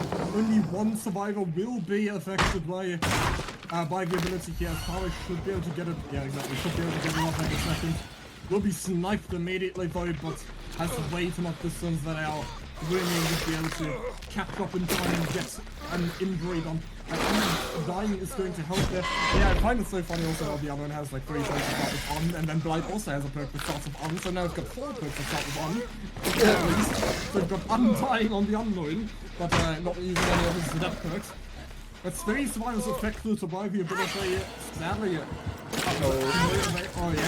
Oh yeah, if you let go of the projection, then you will be immediately affected by the ability as well. So it's full extent. What's it called? It's like horrified, I think. I don't know what it's called. Dispelling. Yeah, but the status effect. I have no clue. Yeah, okay, I'm looking that up in the background. You keep doing. Gotcha. The gen here in Shack does, however, get done. Tavo finally goes down for the count, and we do see the teleport here coming in with an instant hit onto Saki. Might spell disaster here for them, actually, if this hits. And it does nothing at all Saki can do this time around. That's another fresh hook coming in here, but on the other side of the map, they are kind of spreading out, and he is under a pallet right now, Saki, actually. So a little bit of hesitation coming in, but also at the same time, it feels like Wumi is actually just fine with getting the slug down and trying to prevent them from doing the last gen. You know, the status effect actually is something much leaner than I expected. I thought it was going to be something cool like horrified or petrified or terrified, but no, it is weakened. Oh yeah, weakened. True. I completely forgot about that. It's a bit boring to me. It's like petrified would be kind of cool. But no, but that would also again like entail what Medusa does, because that's usually what is associated with like petrifying, turning someone to stone rather than scaring them, even though it would just be on the aspect of scaring someone. But yeah, Saki will now also go down. That is going to be the 5th individual stage of the game of Tarbor annihilated, removed from the trial, eliminated even. It's going to be a 3v1 with 1 survivor at least. Yeah, currently taking out of the action, will not be able to work on any generators. What's the status effect again that you get from the twins? I always forget that word. I always want to use it, but I keep forgetting it. Incapacitated. That's it. Yes, exactly. So when you're on hook, you're incapacitated, as you will not be able to do any generators. She can be by ice by a haze. Okay, it seems like he's recovered from the first trial and was not so haze. Okay, but yeah, this time he's back to his decent state of affairs. Yeah, we will be trying to put him down as quick as possible. Apparently he only has 3 stages again, but we this time I kept track as 5, of course. We haven't managed to snap out of the victim status effect. He will not go down either. Also no chase music, that's awesome. Well, no more blood for you, right? Oh, the bounce off of the... Oh my god, that was beautiful! That could be terrible. Yeah, it does manage to get the down in the corner. That's 3 individual hit stages with a generator that's progressing. And Osiris, now with a 3v1, that rune becomes incredibly, extraordinarily stronger. Yeah, that was an incredible shot there, actually. Like, it bounced off of the trash and hit, or sorry, off of the dumpster and actually just bounced right in front of Haze. Okay, not much to do there. Not sure if that's Deliverance. I don't believe it is. I think that is just second win. Yeah, it is. Second win coming in here. And it was actually light that we saw earlier, not even balanced landing. So interesting that that actually gave him enough distance to not get hit that time around. And here we find a Splitzo, and Saki is probably on a generator somewhere. Gotta be a little bit worrisome about that, because if the last generator does pop, that is definitely a harder... Oh, nice little juke into Lumi, actually. I was going to say, it's actually a little bit harder win con here coming in for the other side, for the killer side coming in. But no, Saki's actually not on the generator anymore. And Haze-OK, however, trying to get a little bit of progression, not going to be able to get that much out of it. Very good pathing here. Nice little juke coming through as well. And that should be done with the weakened status effect. And oh my god, that is so greedy, but I love it. He actually just doesn't get hit because of it. No power stun coming in, does get weakened this time around. Once again, electing to just run around these tiles here. Does teleport away, does get the weakened status effect onto both of them. Saki is going to be down for the count in a moment. No shot that you can survive this one. For sure, gonna be going down. Gonna be trying to find Splitzo as well to get the double slug going, but I don't think it's gonna be manageable. Haze-OK on the other side of the map, actually trying to finish the last generator. He's going to try to be extremely cocky here, trying to get as many slots. Oh, that first utilization is absolutely clean. Unfortunately, still runs straight into that UVR, I think. It's gonna be finished? Gonna be finished? It is gonna be finished! Adrenaline is not on Saki. I was about to be so happy by our killers from Team Valyria, because this could have been the first 4K. Oh, this might be off. This would have been the first 4K for Team Valyria, because so far they've unfortunately not been able to get one done. This is immediately we are using that adrenaline. He's gonna immediately bolt over to Adam and get the pickup. Saki running a bit concerned here, but Gus has managed to only get the medium. But it doesn't seem like warm. Now I start saying Warmy. Boomy is too interested in going for this down as of yet. And he's gonna try to double down here. One will definitely bite the dust. He does get both of them. No, he does get both of them up though, so that's really, really huge. Saki can maybe try to get onto a generator in the meantime. That would be exception, or sorry, the gate. That would be the most important thing. Try to get someone out. And here we go. We do get the grab finally. And Saki, I think, is just going to be able to make it out. And that's going to be the one out probably coming through. I don't believe there's anything Saki can do unless they can maybe go in and sneak in and get the unhook. No, I think, yeah, no. Wumi is just too smart, knows that needs to push out Saki before they do anything else. And here we go. That's going to be the 3K. Should have possibly been a 4K. I don't know. What do you think, Marcus? Unknown is like, you know, where we constantly are surprised by the results of this tournament. And once again, during the actual league, Season 9, we had Scenic versus Elysium obviously coming in as the absolute favorite for the matchup, but in the end, Scenic won because of the Unknown set, where Ultra was able to pocket on 3 or 2, one or the other. So this is a killer where high results nowadays are to be expected because there's just, or that killer just has so much utility. You can apply so much pressure all around the map with your constant teleportation, with the possibility of sniping your opponents, meaning the survivors, obviously. And yeah, with 10 status, we saw 2 out the gate. Gonna be difficult once again for Valyria because I can imagine that our team members of Team Korpse have someone that they can send out that would be up for the job to get a 4K on 1 or 2 generators left. Oh, absolutely. I mean, the 4K is going to be the necessary point, obviously. Well, obviously 3 is not going to be enough, so it's going to be interesting to see what they're going to pull out here. Valyria did, however, get a pretty decent exhibition here, honestly, on the Unknown. I would say a 3K is pretty damn good, all in all, with how the match went. Tava was buying so much time, even with being the tunnel out at the end there. I feel like very, very unsung hero, these 2 sets, I feel like. Yep, and next we've got, of course, the Unknown rematch, and then we've only got 1 more set left with Cenobite. So we've got Wrecker's Yard twice and Deadlock twice today. Yeah, true. Terracon, you misspelled Korpse. They're spelled with a K, unlike Nico, who's spelled with a C. Very true, very true. And no AC. That's actually so fitting. And it does look like Casco is actually going to be the killer this time around. So Casco, who was also the killer on the first set that we had, which was the Artist set. So definitely going to be interesting to see how they pull this off. Maybe they are just, they're artillery expert, it seems like. Has anyone got a question in chat besides asking us how we are? Come on. Entertain us. You know, this isn't free content anymore. Yeah, we're the ones who are supposed to be entertaining, actually. But now it's you. Come on. Give us something. Is that a Star of David on Team Korpse logo? Yeah. I guess so. Entertain you? Yeah, Mathis, thanks, are you single? What killer would you date? Killer would I date? Of course, those questions stand next to each other. Let me see.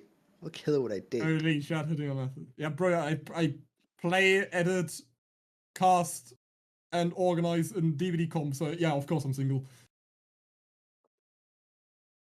That was... What killer would I date? I mean... That was sad. That's difficult. I can never, whenever I'm asked that, not that I'm asked that question often, but whenever I'm asked a question about killers in general, I just need to see them and overall. Like, I just can't remember. I'm thinking hard about this one, actually. That's tough. Spirit, I guess? I don't know. Yeah, I was gonna say that as well, but how old is she? That's what I'm thinking. I'm a little bit scared, because I was first thinking Susie or Julie, but I don't know how old they are.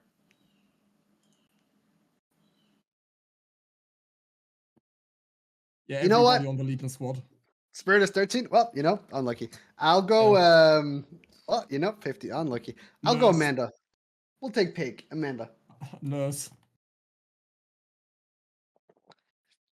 I said Amanda. It's over. If there was one perk you could remove both from killers and survivors, what would it be? One perk? Yeah, dude, I hate, Spirit is a minor, but why the fuck did they put... I said the F word again. Why did they put her in a dating sim, bro? I don't get it. That's true, actually.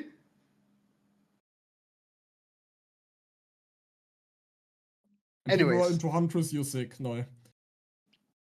Huntress is just too tall, man. Dude, like throw me Well, the like, fuck throwing me to around. someone. Yeah, exactly. She would swing me around. I mean, I guess. I mean, we literally have someone in the chat that's like called what's it? It's like tall mummies hit me up or something. Is like the guy's name who's like an active chatter during our main season. So That's crazy. All right, one perk, killer and first for me, survivor. yeah, same. For killer, honestly,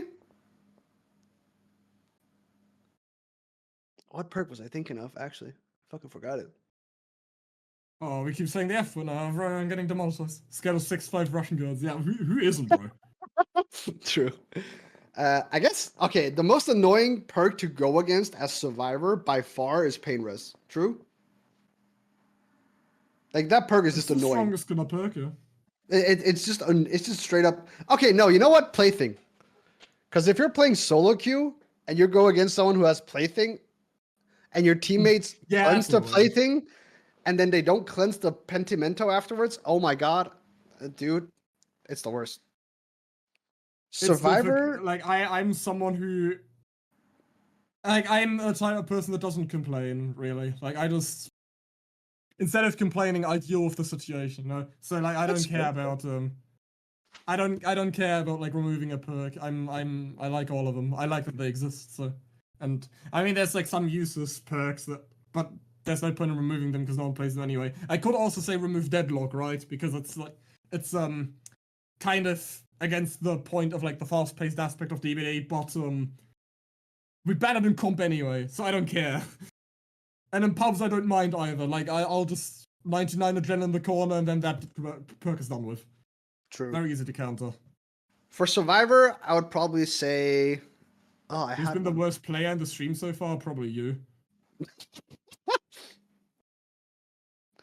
I had a perk that I was actually thinking of. Distortion. I was thinking about distortion. Not because it's OP, but I just feel like it's one of the most boring perks in the game. It is, however, at the same time, also the only perk that counters auras, obviously. So it has, you know, there's a adrenaline can't go. That's my favorite perk in the game. Before Adrenaline is nerf, but adrenaline. I'm not using it after anymore. Adrenaline after nerf, I feel like is very balanced. Yeah. I feel like before the nerfs, it was kind of stupid that you could be on a hook in game, someone unhooks you, and you're just full health.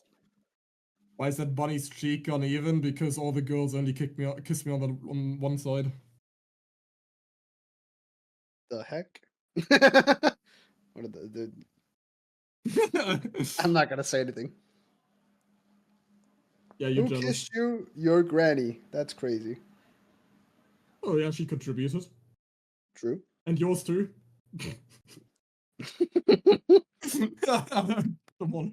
Enough girls kissed him to make his cheeks swell up. He's cheeked up on a. That guy is dead. Pull monster. Straight to the point. This guy's cheeked really up on a regular ass Thursday, ladies and gentlemen. We're back in the trial, however. Casco repping Korpse this time around. And are they going to get the 4-0? They do need to get a 4K to make that happen. Mathis, we do see here, way back, getting chased in the beginning. Sprint Burst, however, coming out. Oh, and it's actually not even way back he's on. He's on Raider, and Raider has a new name as well. I guess they wanted to change that a little bit. This time around, Woomy, however, getting found. Interesting that they're electing to let go of so many people early on. No early tags coming in, and it's going to be a Lithe play coming through from the window over to the other tile, and Fantasy and Raider this time around on the Shack Gen, and already Casco with the alert already running over there instantly. Knows that that Gen is way too valuable to give up on in the beginning. It's gonna be a tough win condition for our survivors because, as I stated previously, it's it's difficult to make it past even all the 5 gens popped mark with this killer, because we have seen a tremendous amount of 4Ks in the past. I'm almost certain to say that this killer might soon rival Wraith 4K. statistics because of how consistently he has been able to do it. Also, very unfortunate group by Fantasy was trying to group close into the killer, but I almost used the League of Legends word, and I got very ashamed of myself. He had I don't even know how to say it otherwise. An AoE attack. You know, it was a bit too large, unfortunately, for Fantasy here, and even drinking into the killer did not allow a survivor or a cave player or a bootleg direwolf to avoid the. Oh, that's unbelievable! I say bootleg direwolf, any points for me, okay. Yeah, speak of the devil. Anyway, but yeah, it's still a good only casting. But he's here, so in spirit. In spirit.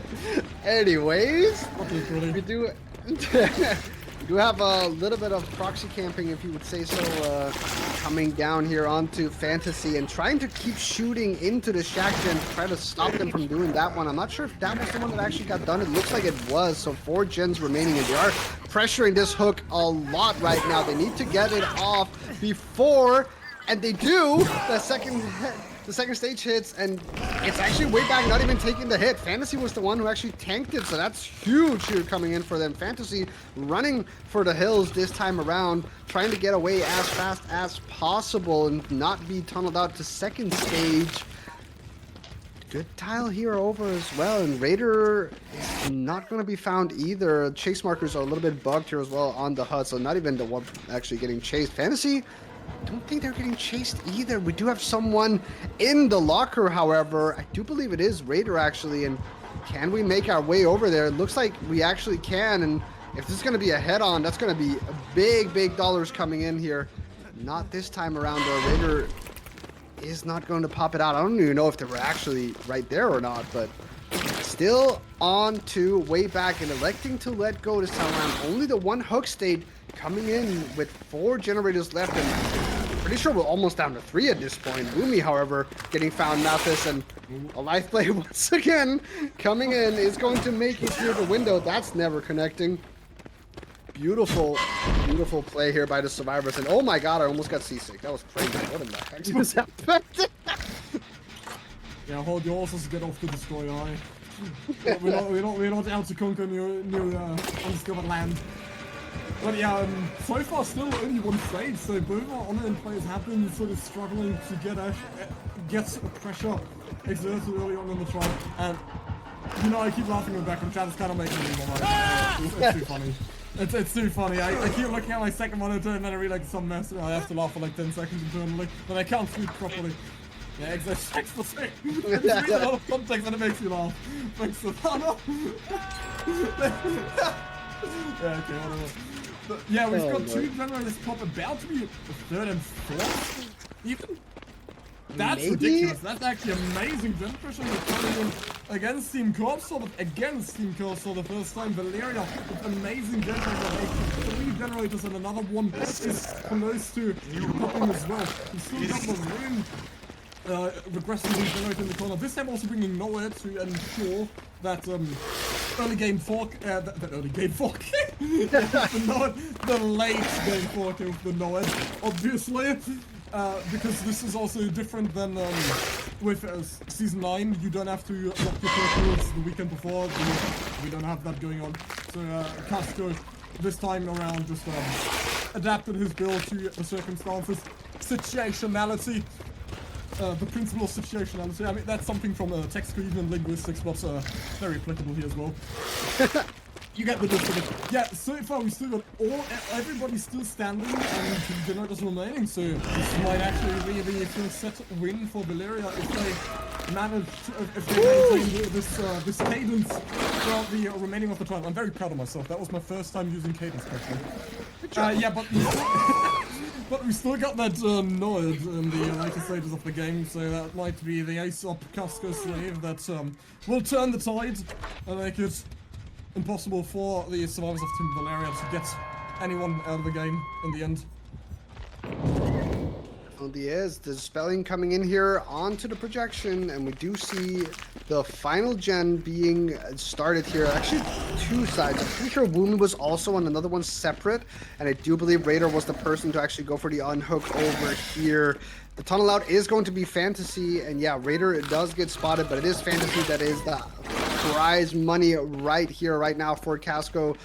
Do have one weakened survivor right now. Fantasy needs to juke this next shot here, or it's going to be down for sure. That is a beautiful shot coming in. Bounces off the wall, actually, of some debris.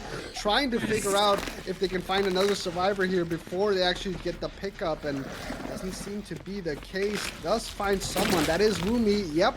But on the other side of the map, remember, Wayback is still pumping out a generator on the bottom side. So this is probably going to go into Noed territory. And we do see Fantasy actually getting picked up super fast right now, Mathis. And with 60% gen progression here for Wayback, this is looking really, really good for Valyria. Yeah, actually, this might be, as Cindy pointed out in the chat previously, this might be the turning point where this is the first set that Korpse might actually lose here, after so far having been extremely dominant in all of the previous games. So it's a nice change. I love how it's always also the unknown sets that turn things around. It was between Cynic and Elysium, and I know it happened for a fact nowadays, but I don't remember the exact matchup that in which it happened in DBDLeague. But yeah, it's usually always this unknown set where the underdog comes out on top, and we might just see a rinsing of exactly that. They match the top gen, and he hits the birch tree. My guy, that's a no-head swing. Yeah, there you go. Yeah.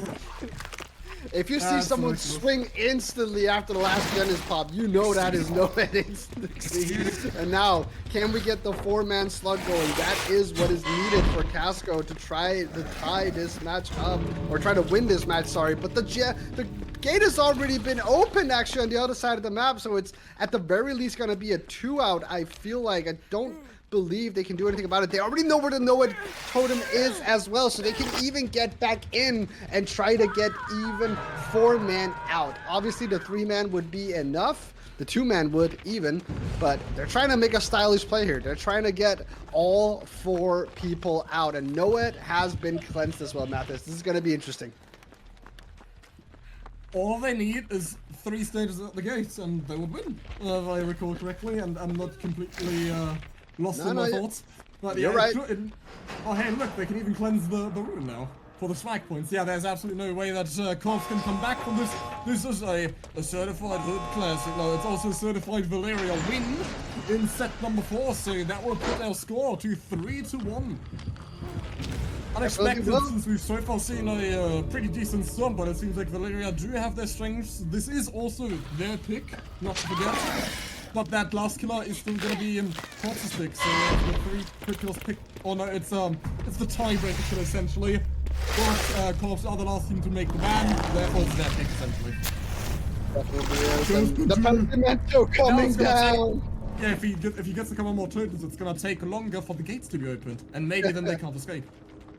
Yeah, unfortunately, someone did escape death, and it was 3 people. No, it did not have the effect that it needed. Unfortunately, Woomy was the sacrificial lamb. Doesn't matter too much. As someone said in chat. That was a +10 wood moment for sure, for sure. But yeah, that is a beautiful, beautiful set coming in from Valyria and bouncing. 10, that's 1 log, that's 4 planks. My bad, man. Unknown set is done. Valyria gets on the board 3-1. We got 1 set left. That is going to be the Cenobite. However, before we get onto that set, we are going to take a short little intermission, guys. A couple ads are going to cry for 5 minutes any second now, so yeah. Yeah, exactly. But until then, you know, sit tight, or, you know, get some snacks, get a little cup of water, whatever, or milk if you're Mathis. Yeah, and I had 0.2 liters of 0.5% fat milk. Kind of boring, but it's the least I had. Yes. Quick little snack break, guys. Get some protein in, and we will see you here in a little bit. Goodbye. Mathis will behave in Mr. Honor. Welcome back to round number 5, set number 5, meaning we are back to Dead Dog Stadium, likely a similar map as to what we've seen in set number 2 as well with KOR Wraith. Then it was Valyria starting, now we've got Korpse's pick, the Cenobite, the tiebreaker, or what it would have been if we were at 2-2 now, but it's we're standing at 3-1. So yeah, Casper once again representing Korpse on the killer side. We've just seen as Unknown. Unfortunately for him not being able to match the win condition that Valyria's killer really was able to set up. So that was also their first win. And yeah, to once again... box. You opened it. Okay, sorry, interrupting. To once again refer back to what the question was at the start, chat, you need to rate the Renato fit again. No, he's got the orange triple blending in to the map. The brown-orange color palette. Yeah, he's wearing the same fit. He's ripped out. Maybe he's trying to make a statement here.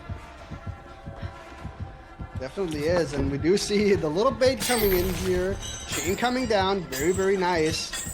Question is if it's going to result in a hit. It definitely should. Even if you vault this, I feel like that's going to be a hit. Doesn't vault it, trying to extend it as much as possible.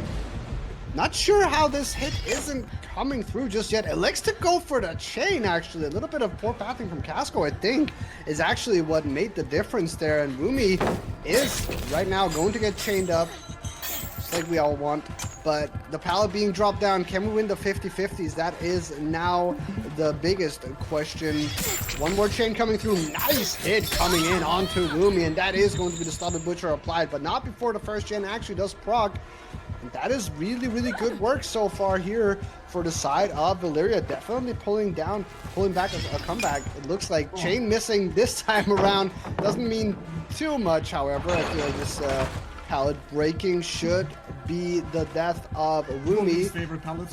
Yeah, definitely is. This time around, we'll see if the hit is going to connect. Yeah, definitely is. No one here to body block, so Rumi is going to go down. Can they finish another gen in that time, though? I don't believe they have enough progress. No, they definitely do not. So they were tripling the first gen by the looks of it. I feel like they must have, right? Since they only got one gen done? Might have doubled at the start, and once we wasn't able to get to any of the generators because the person who was taking chase was right between the fourth mentioned survivor and all the possible gates to a generator. And sometimes the survivor can just be, unfortunately be... No, I said B 3 times. Can unfortunately be zoned right from the get-go. So yeah, they might have just doubled that first generator. Also, really just demonstrated as to why Cenobite is by far one of my favorite killers. It's the jukes. And if you know anything about Oh Boy, it's about jukes. And yeah, it's such a joy to dodge the chain. You can even spin it, or if the killer tries to put it right, tries to put the chain right on top of you, then you can also kind of try to avoid it. You also have a rough idea, or a pretty decent idea of where the chain will emerge from out of the portal, based on the direction that because you can also follow the movement of the camera movement that the killer is doing as he's trying to aim for you, and that's always a lot of fun to play around and a lot of fun to think about where the chain might track down, what paths you should avoid, or what collisions you want to use in order to avoid getting hit by it, or just anything around you. Like even a rock on this map would already be enough to avoid the chain. It's a lot of fun, and it really challenges your creative mind to avoid this ability in order to avoid hits right after. Definitely does, and I hope you guys were taking notes, because there's going to be a test later with all that quantum physics talking right here about the chain. Speaking of, chain missing this time around onto Titan.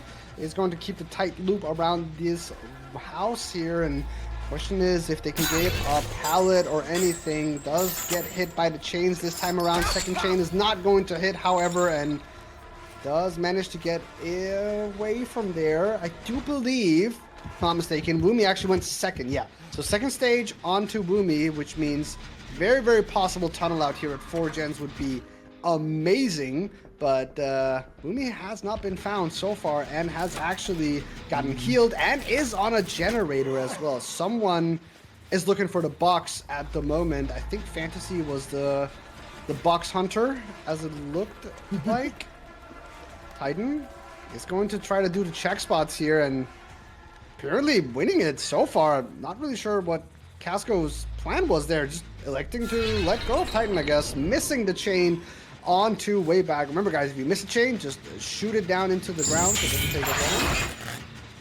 And we were talking about finding the box like it's the golden snitch, and this is a game of Quidditch where essentially everything's completely irrelevant unless you, as long as you get it. You know, that's one big piece of criticism that was always uttered about Harry Potter, is how Quidditch is actually so unnecessary, and you basically only need like 2 players that go for the golden snitch, because that's always where the game's ended.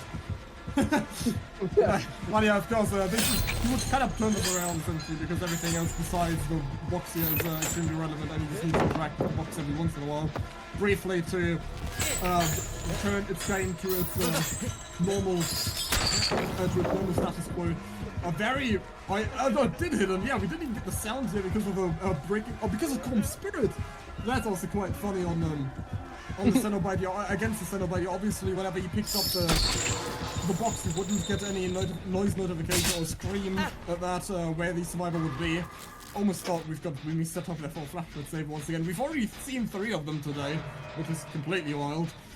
But yeah, it is gonna be the first hook onto way back. He's got 3 stages in total, and 3 generators popped in the meantime as well. It seems like Valyria have put much more effort, or have warmed up now successfully, and would be able to make it much Fantasy also gets that generator popped last second before a kick of it could come through. Also, so far, Casco has only been able to find 1 pain resonance hook, so only 1 stack will be even executed so far. It could have already been 50%, but instead it's only 25. Fantasy manages to dodge the extremely crucial chain here and just holds W, utilizing the hold W's principle that we've already seen plentiful of in the Artist. And the Fantasy for your tutorials, appreciated all the time. Titan Snake running into the staircase here on the side, however, it's gonna lose tons of distance. I might just barely make it upstairs, but Fail immediately gonna connect, tries to use the firecracker to blind our pinhead while he's in the chain, but to no avail. It is going to be slightly too late, and Titan Snake is just gonna take the down in the dead corner. Still, that is not another status for a killer, and that last generator is past the 60% mark. This is looking really good, wouldn't you reckon so, Nico? Yeah, Valyria's sitting very, very pretty right now. It all depends on if Titan can actually get onto a pain res hook or not. If that is not the case, then that generator is almost for sure going to get finished. However, we do have the man who came close to Fantasy, and... Oh, what are you talking about, me? Oh, Lord almighty. The wall does get broken down. I didn't give you anything, buddy. You took that one.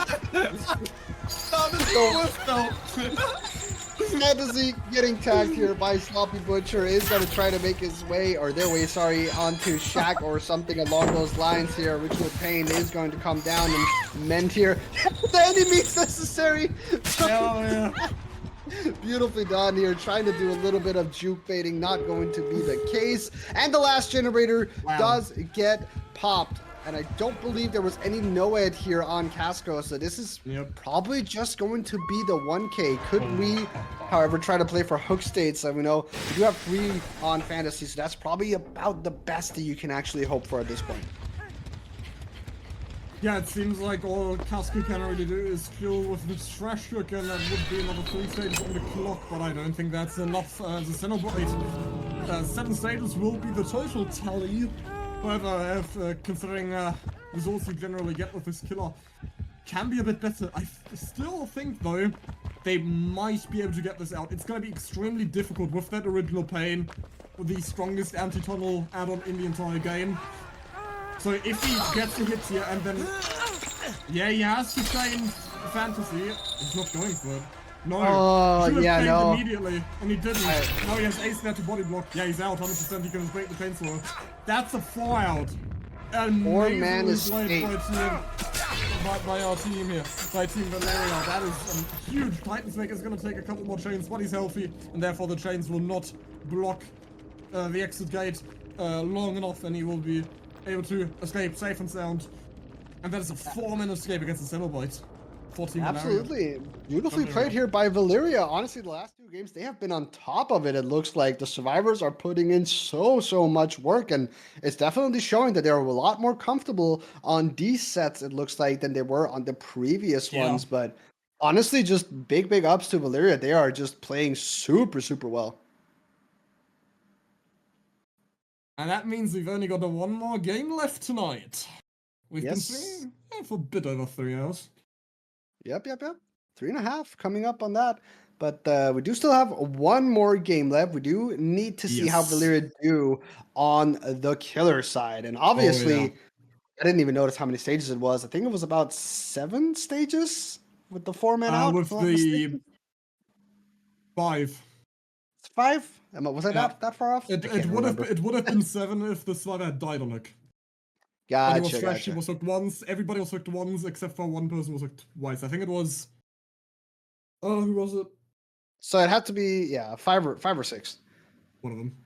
Yeah. Regardless, it's going to be a tall task here for the side. Or sorry, it's not going to be a tall task here for the side of Valyria. I feel like if you just pop on Noet and you tunnel someone out in the beginning of the game, I feel like it's pretty doable. No. It is 5 stages. Yeah.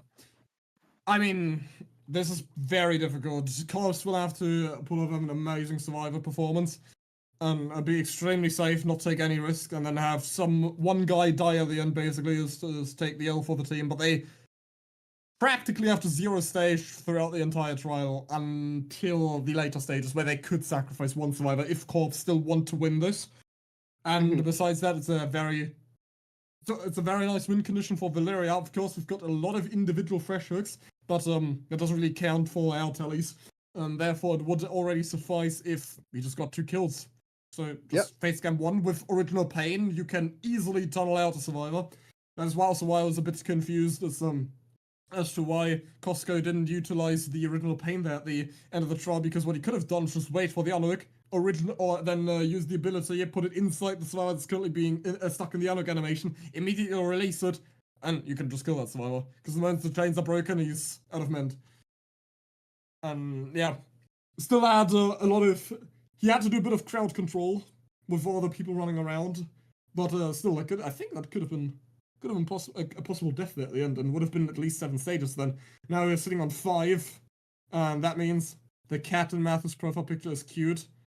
Can someone ban that guy? It's a bunny, bro. Okay, the cat! What? Was that a cat? It's definitely a bunny. I know it's blurry, but that's the joke of it. Be bilingual. What do you mean? What do you mean it's bilingual? Yeah, thank you. Banned. Mathis' brain just exploded. What do you mean bilingual? Jesus Christ. Free my boy Mello! Nah, that's deserved. You got a timeout for 1 second, okay? Calm down, guys. It's just the message is deleted, essentially. Oh, yeah. Do you not know what bilingual is? Yes, apparently I don't know your definition, but I know very much the one that's culturally and socially accepted. This is going deep. Mathis got hurt on a personal level. Yes. Dude, I'm deep into linguistics right now. I had my exam today. Like. Oh, damn. How did you do? Very well. Nice. I would assume so, at least. I mean, I want an A on it. That's good. It was kind of funny. It was like a 1-hour exam, and for some reason, a lot of my fellow students didn't register that until later in the exam, and then it was like, the professor went up and said, you've got 5 minutes left, and then everybody was like, what? Crumbled, essentially, and, you know how it goes with students. It's like always the people that never study and then show up to the exam, complain it was too difficult, and then they group up and riot, and then the professor is forced to make it easier. So that's essentially what happened, and then we got an extra 50 minutes. And I was a bit pissed because I was prepared to hand it in after 1 hour, so obviously I cut like some tasks a bit shorter than I wanted to. The Collings hamster cat, yeah. Now you're on the right track. Yeah. And yeah, a lot of people were complaining afterwards, like, I studied so much, I studied for 2 weeks, and I knew all the answers, but I only could do 4 out of 8. Like, come on, bro. Tell them skill issue. Yeah. It's so annoying. You know, it could have been like me, prepared really well. The exam is at 8 a.m. You wake up at 4, you study for 3 hours, and then you go to uni and do it. That's how I do it. That sounds insane. That's how I do all of my exams, buddy. Yeah, that's always worked so far. 4 a.m. is crazy. Yeah, I did that today. No joke. I've been awake for 18 hours now. That is with 4 hours of sleep as well. Yeah, oh, yeah, that's how it goes. Awake for 18 hours, guys. Makes a lot more sense. Assume my responsibilities. No, I'm always willing to do that shit. Born entertainer, my guy. I might not stream on my own because I'm too incompetent for that. And also because I don't want to just sit on my own in front of a screen and just have like chat and nothing else to do. I need friends to talk to, man. That can be fun, though. No. No, fair enough. I use DBDLeague for that. Like, you know, I've got a co-cast here. I've got people in the background that I can talk with at all times. I assure you're not me. That's legit me. Dude, I do like all of my term papers that go like 20 pages. I start on the day they're due. And it's worked out so far, so.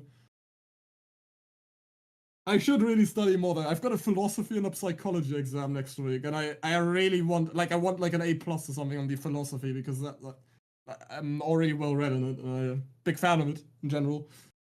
Psychology is going to be difficult, super difficult, so should probably prepare for that as well. You got this, don't worry. The only thing Paul Meister's pulling is a dwarf push on it. I mean, if you pull hard enough, it works. That's a hard-ass bar, Melozippi. Oh my god. But yes, the final game! Whoever wins this wins the cheese wheel.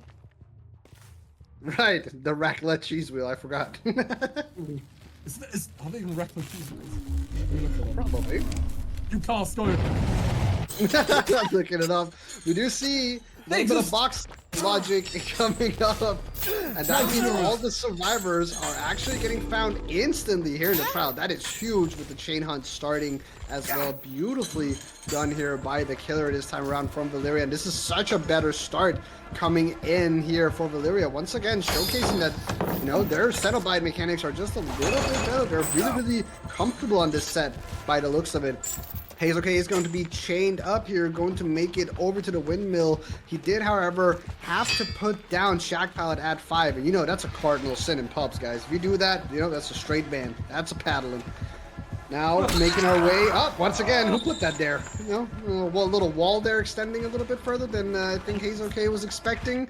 Saki did, however, make sure that the chains do not continue, and another swing here going to miss on the side of the killer, and we make it over to the window again. And if I'm not mistaken, that was Tavo sneaking by there. Is there going to be a head-on play, perhaps? That could be the case. I feel like there's some sort of thing happening right here. A thing is certainly occurring.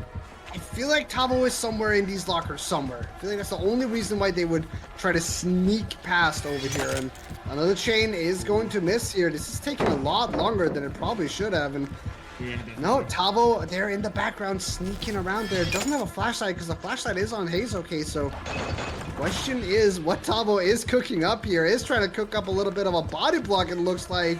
And yeah, Hazel K should actually be A-okay by the looks of it. Not going to get hit by the chains either. Tavo is going to tank that for them. And now Tavo is probably going to take an M1. No! Electing to just go for Hazel K, and I think Tavo can just wrap around again. Nope. This time is going to set their eyes onto Tavo.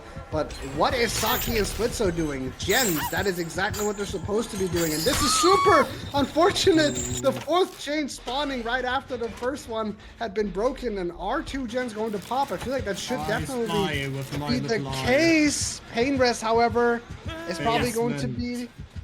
Oh, if it's basement? No, it should be a pain res. No, it should be pain res for sure.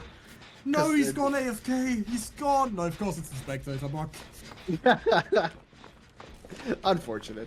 Is it a bird? Is it a plane? It's pain res on a spectator block. Awesome.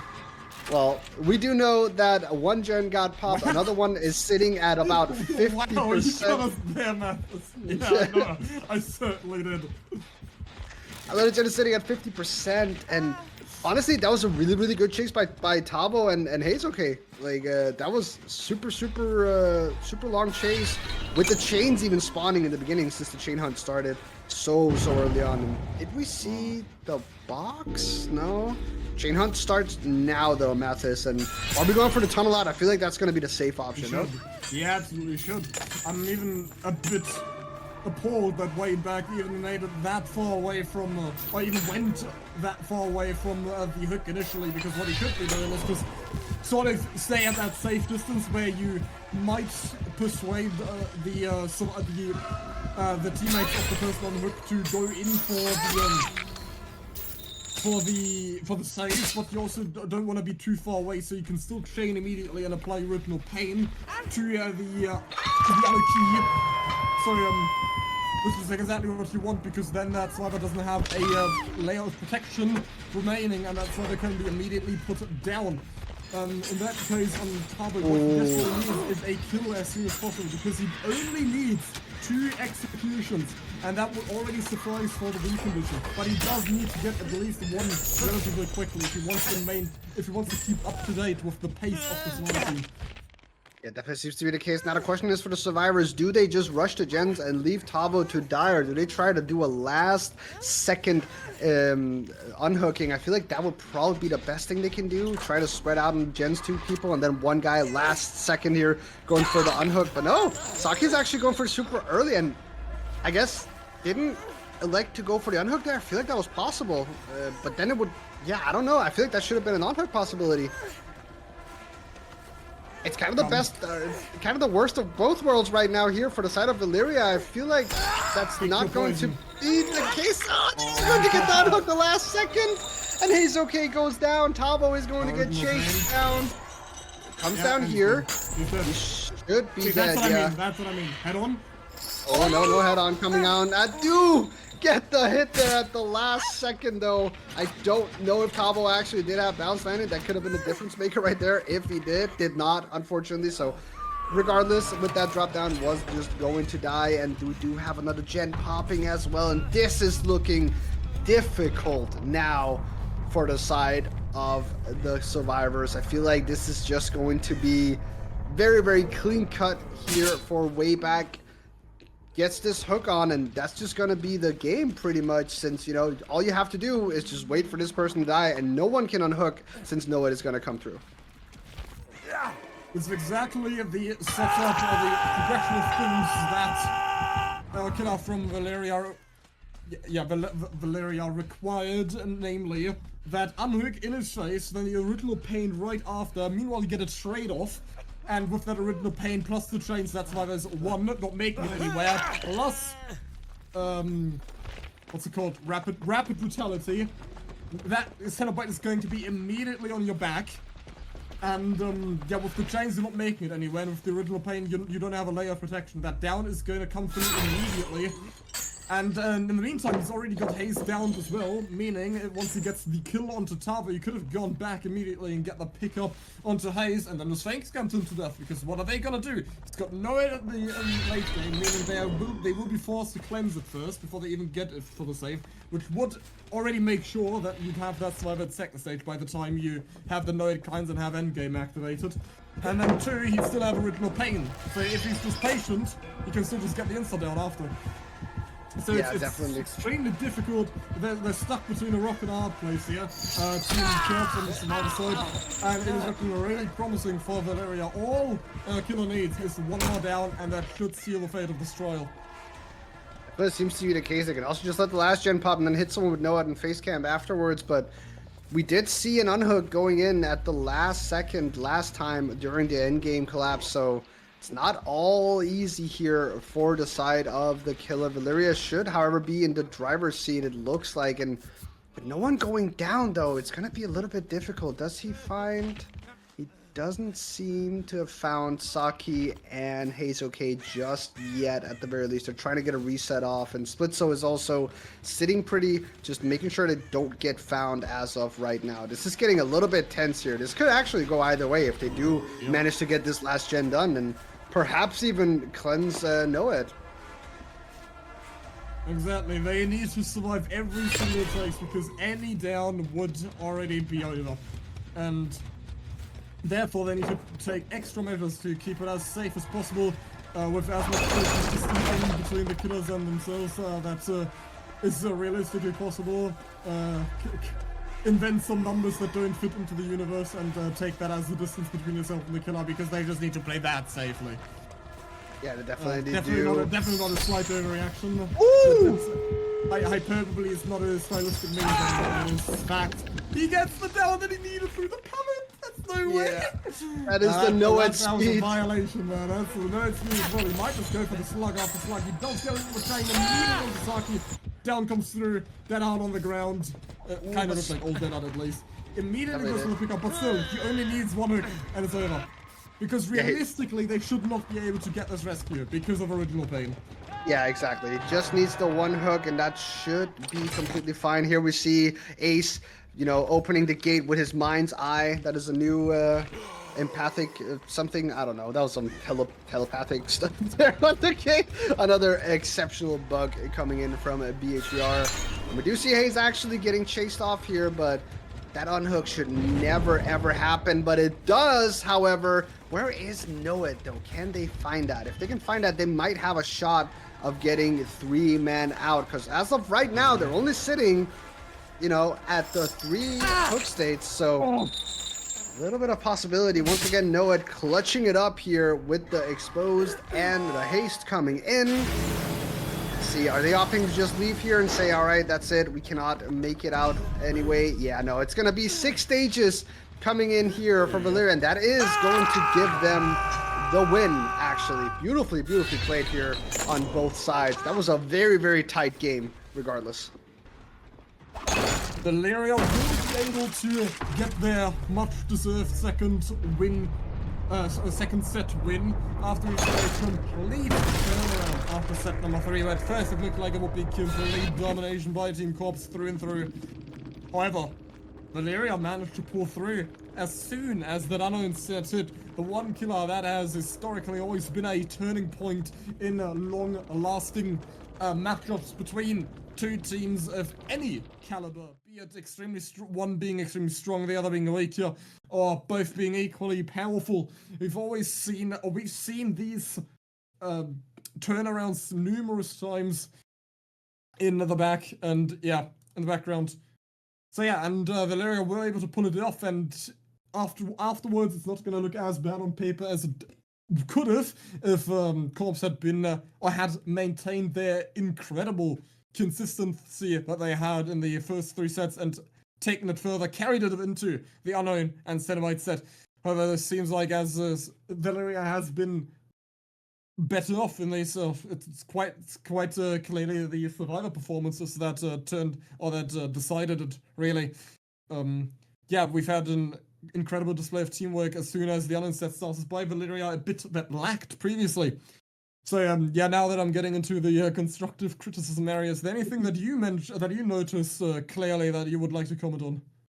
Nah, I feel like you kind of touched on most of the points. I'll just say that Korpse played exceptionally well on the Survivor side early on in this series, but I feel like Valyria kind of figured them out more and more as the series went on. You saw, you know, on set 4 and 5, that's where they really shined and where they seemed a lot more comfortable. So definitely should do more sets of Unknown and Cenobite. It looks like those are kind of the strengths that they have as of right now, but a very interesting team, and I would love to see both of the teams again. Honestly, I feel like they really played well, both of them.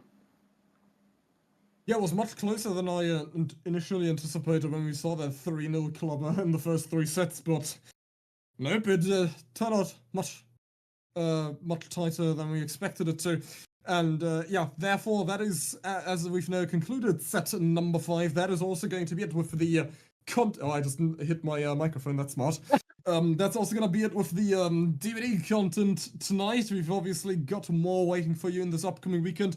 There's going to be a decent bit of delay until we can play out the grand finals, as for some reason in the most recent patch notes they neither addressed the Gen Pops nor that they addressed the what was it? Yeah, the big one was the Gen Pops and the other is no, they did address the big base could be T at least. but they didn't Yeah. address the gen problem. No, Oh yeah, and the 8 gen spawns. That's what I wanted to. Lead to. They neither addressed the possibility of several gens popping at once from one generator being repaired, nor that the possibility of 8 generators spawning at the start of the trial instead of the typical 7 that's been standard for almost a decade now of DBD. So yeah, therefore that final will sadly have to be delayed until further notice. Hopefully we'll get several hotfixes coming out that fix that as soon as possible, so we can get you updated on that. But yeah, still we have spontaneous plans set up for the upcoming weekend, possibly with intended delay between the word itself and the plural suffix, because obviously that's still yet to be discovered, yet to be decided, but definitely for this weekend. And yeah, with that being said, this has been DBDLeague with another episode of Scrim Nights between Korpse and Valyria. We are looking forward to seeing both of these teams compete once again in the near future. And yeah, they've shown us a grand display of their skills and experience, and with extremely exciting and chases full of suspense and games overall. So yeah, with that being said, Nico, would you like to add anything? Yeah, obviously follow that? DBDLeague on Twitter to get updated by all the matches that we are going to be having. Also join the Discord if you are interested in getting some scrims in or doing some 1v1 ladders, obviously. And I don't know what the stuff means. But yeah, join the Discord, follow them on Twitter. You know, we are going to update people there on the finals, etc. So you can always keep your eyes on that. And with that being said, I don't have any more anything else to actually add on. So Matthias, take us away.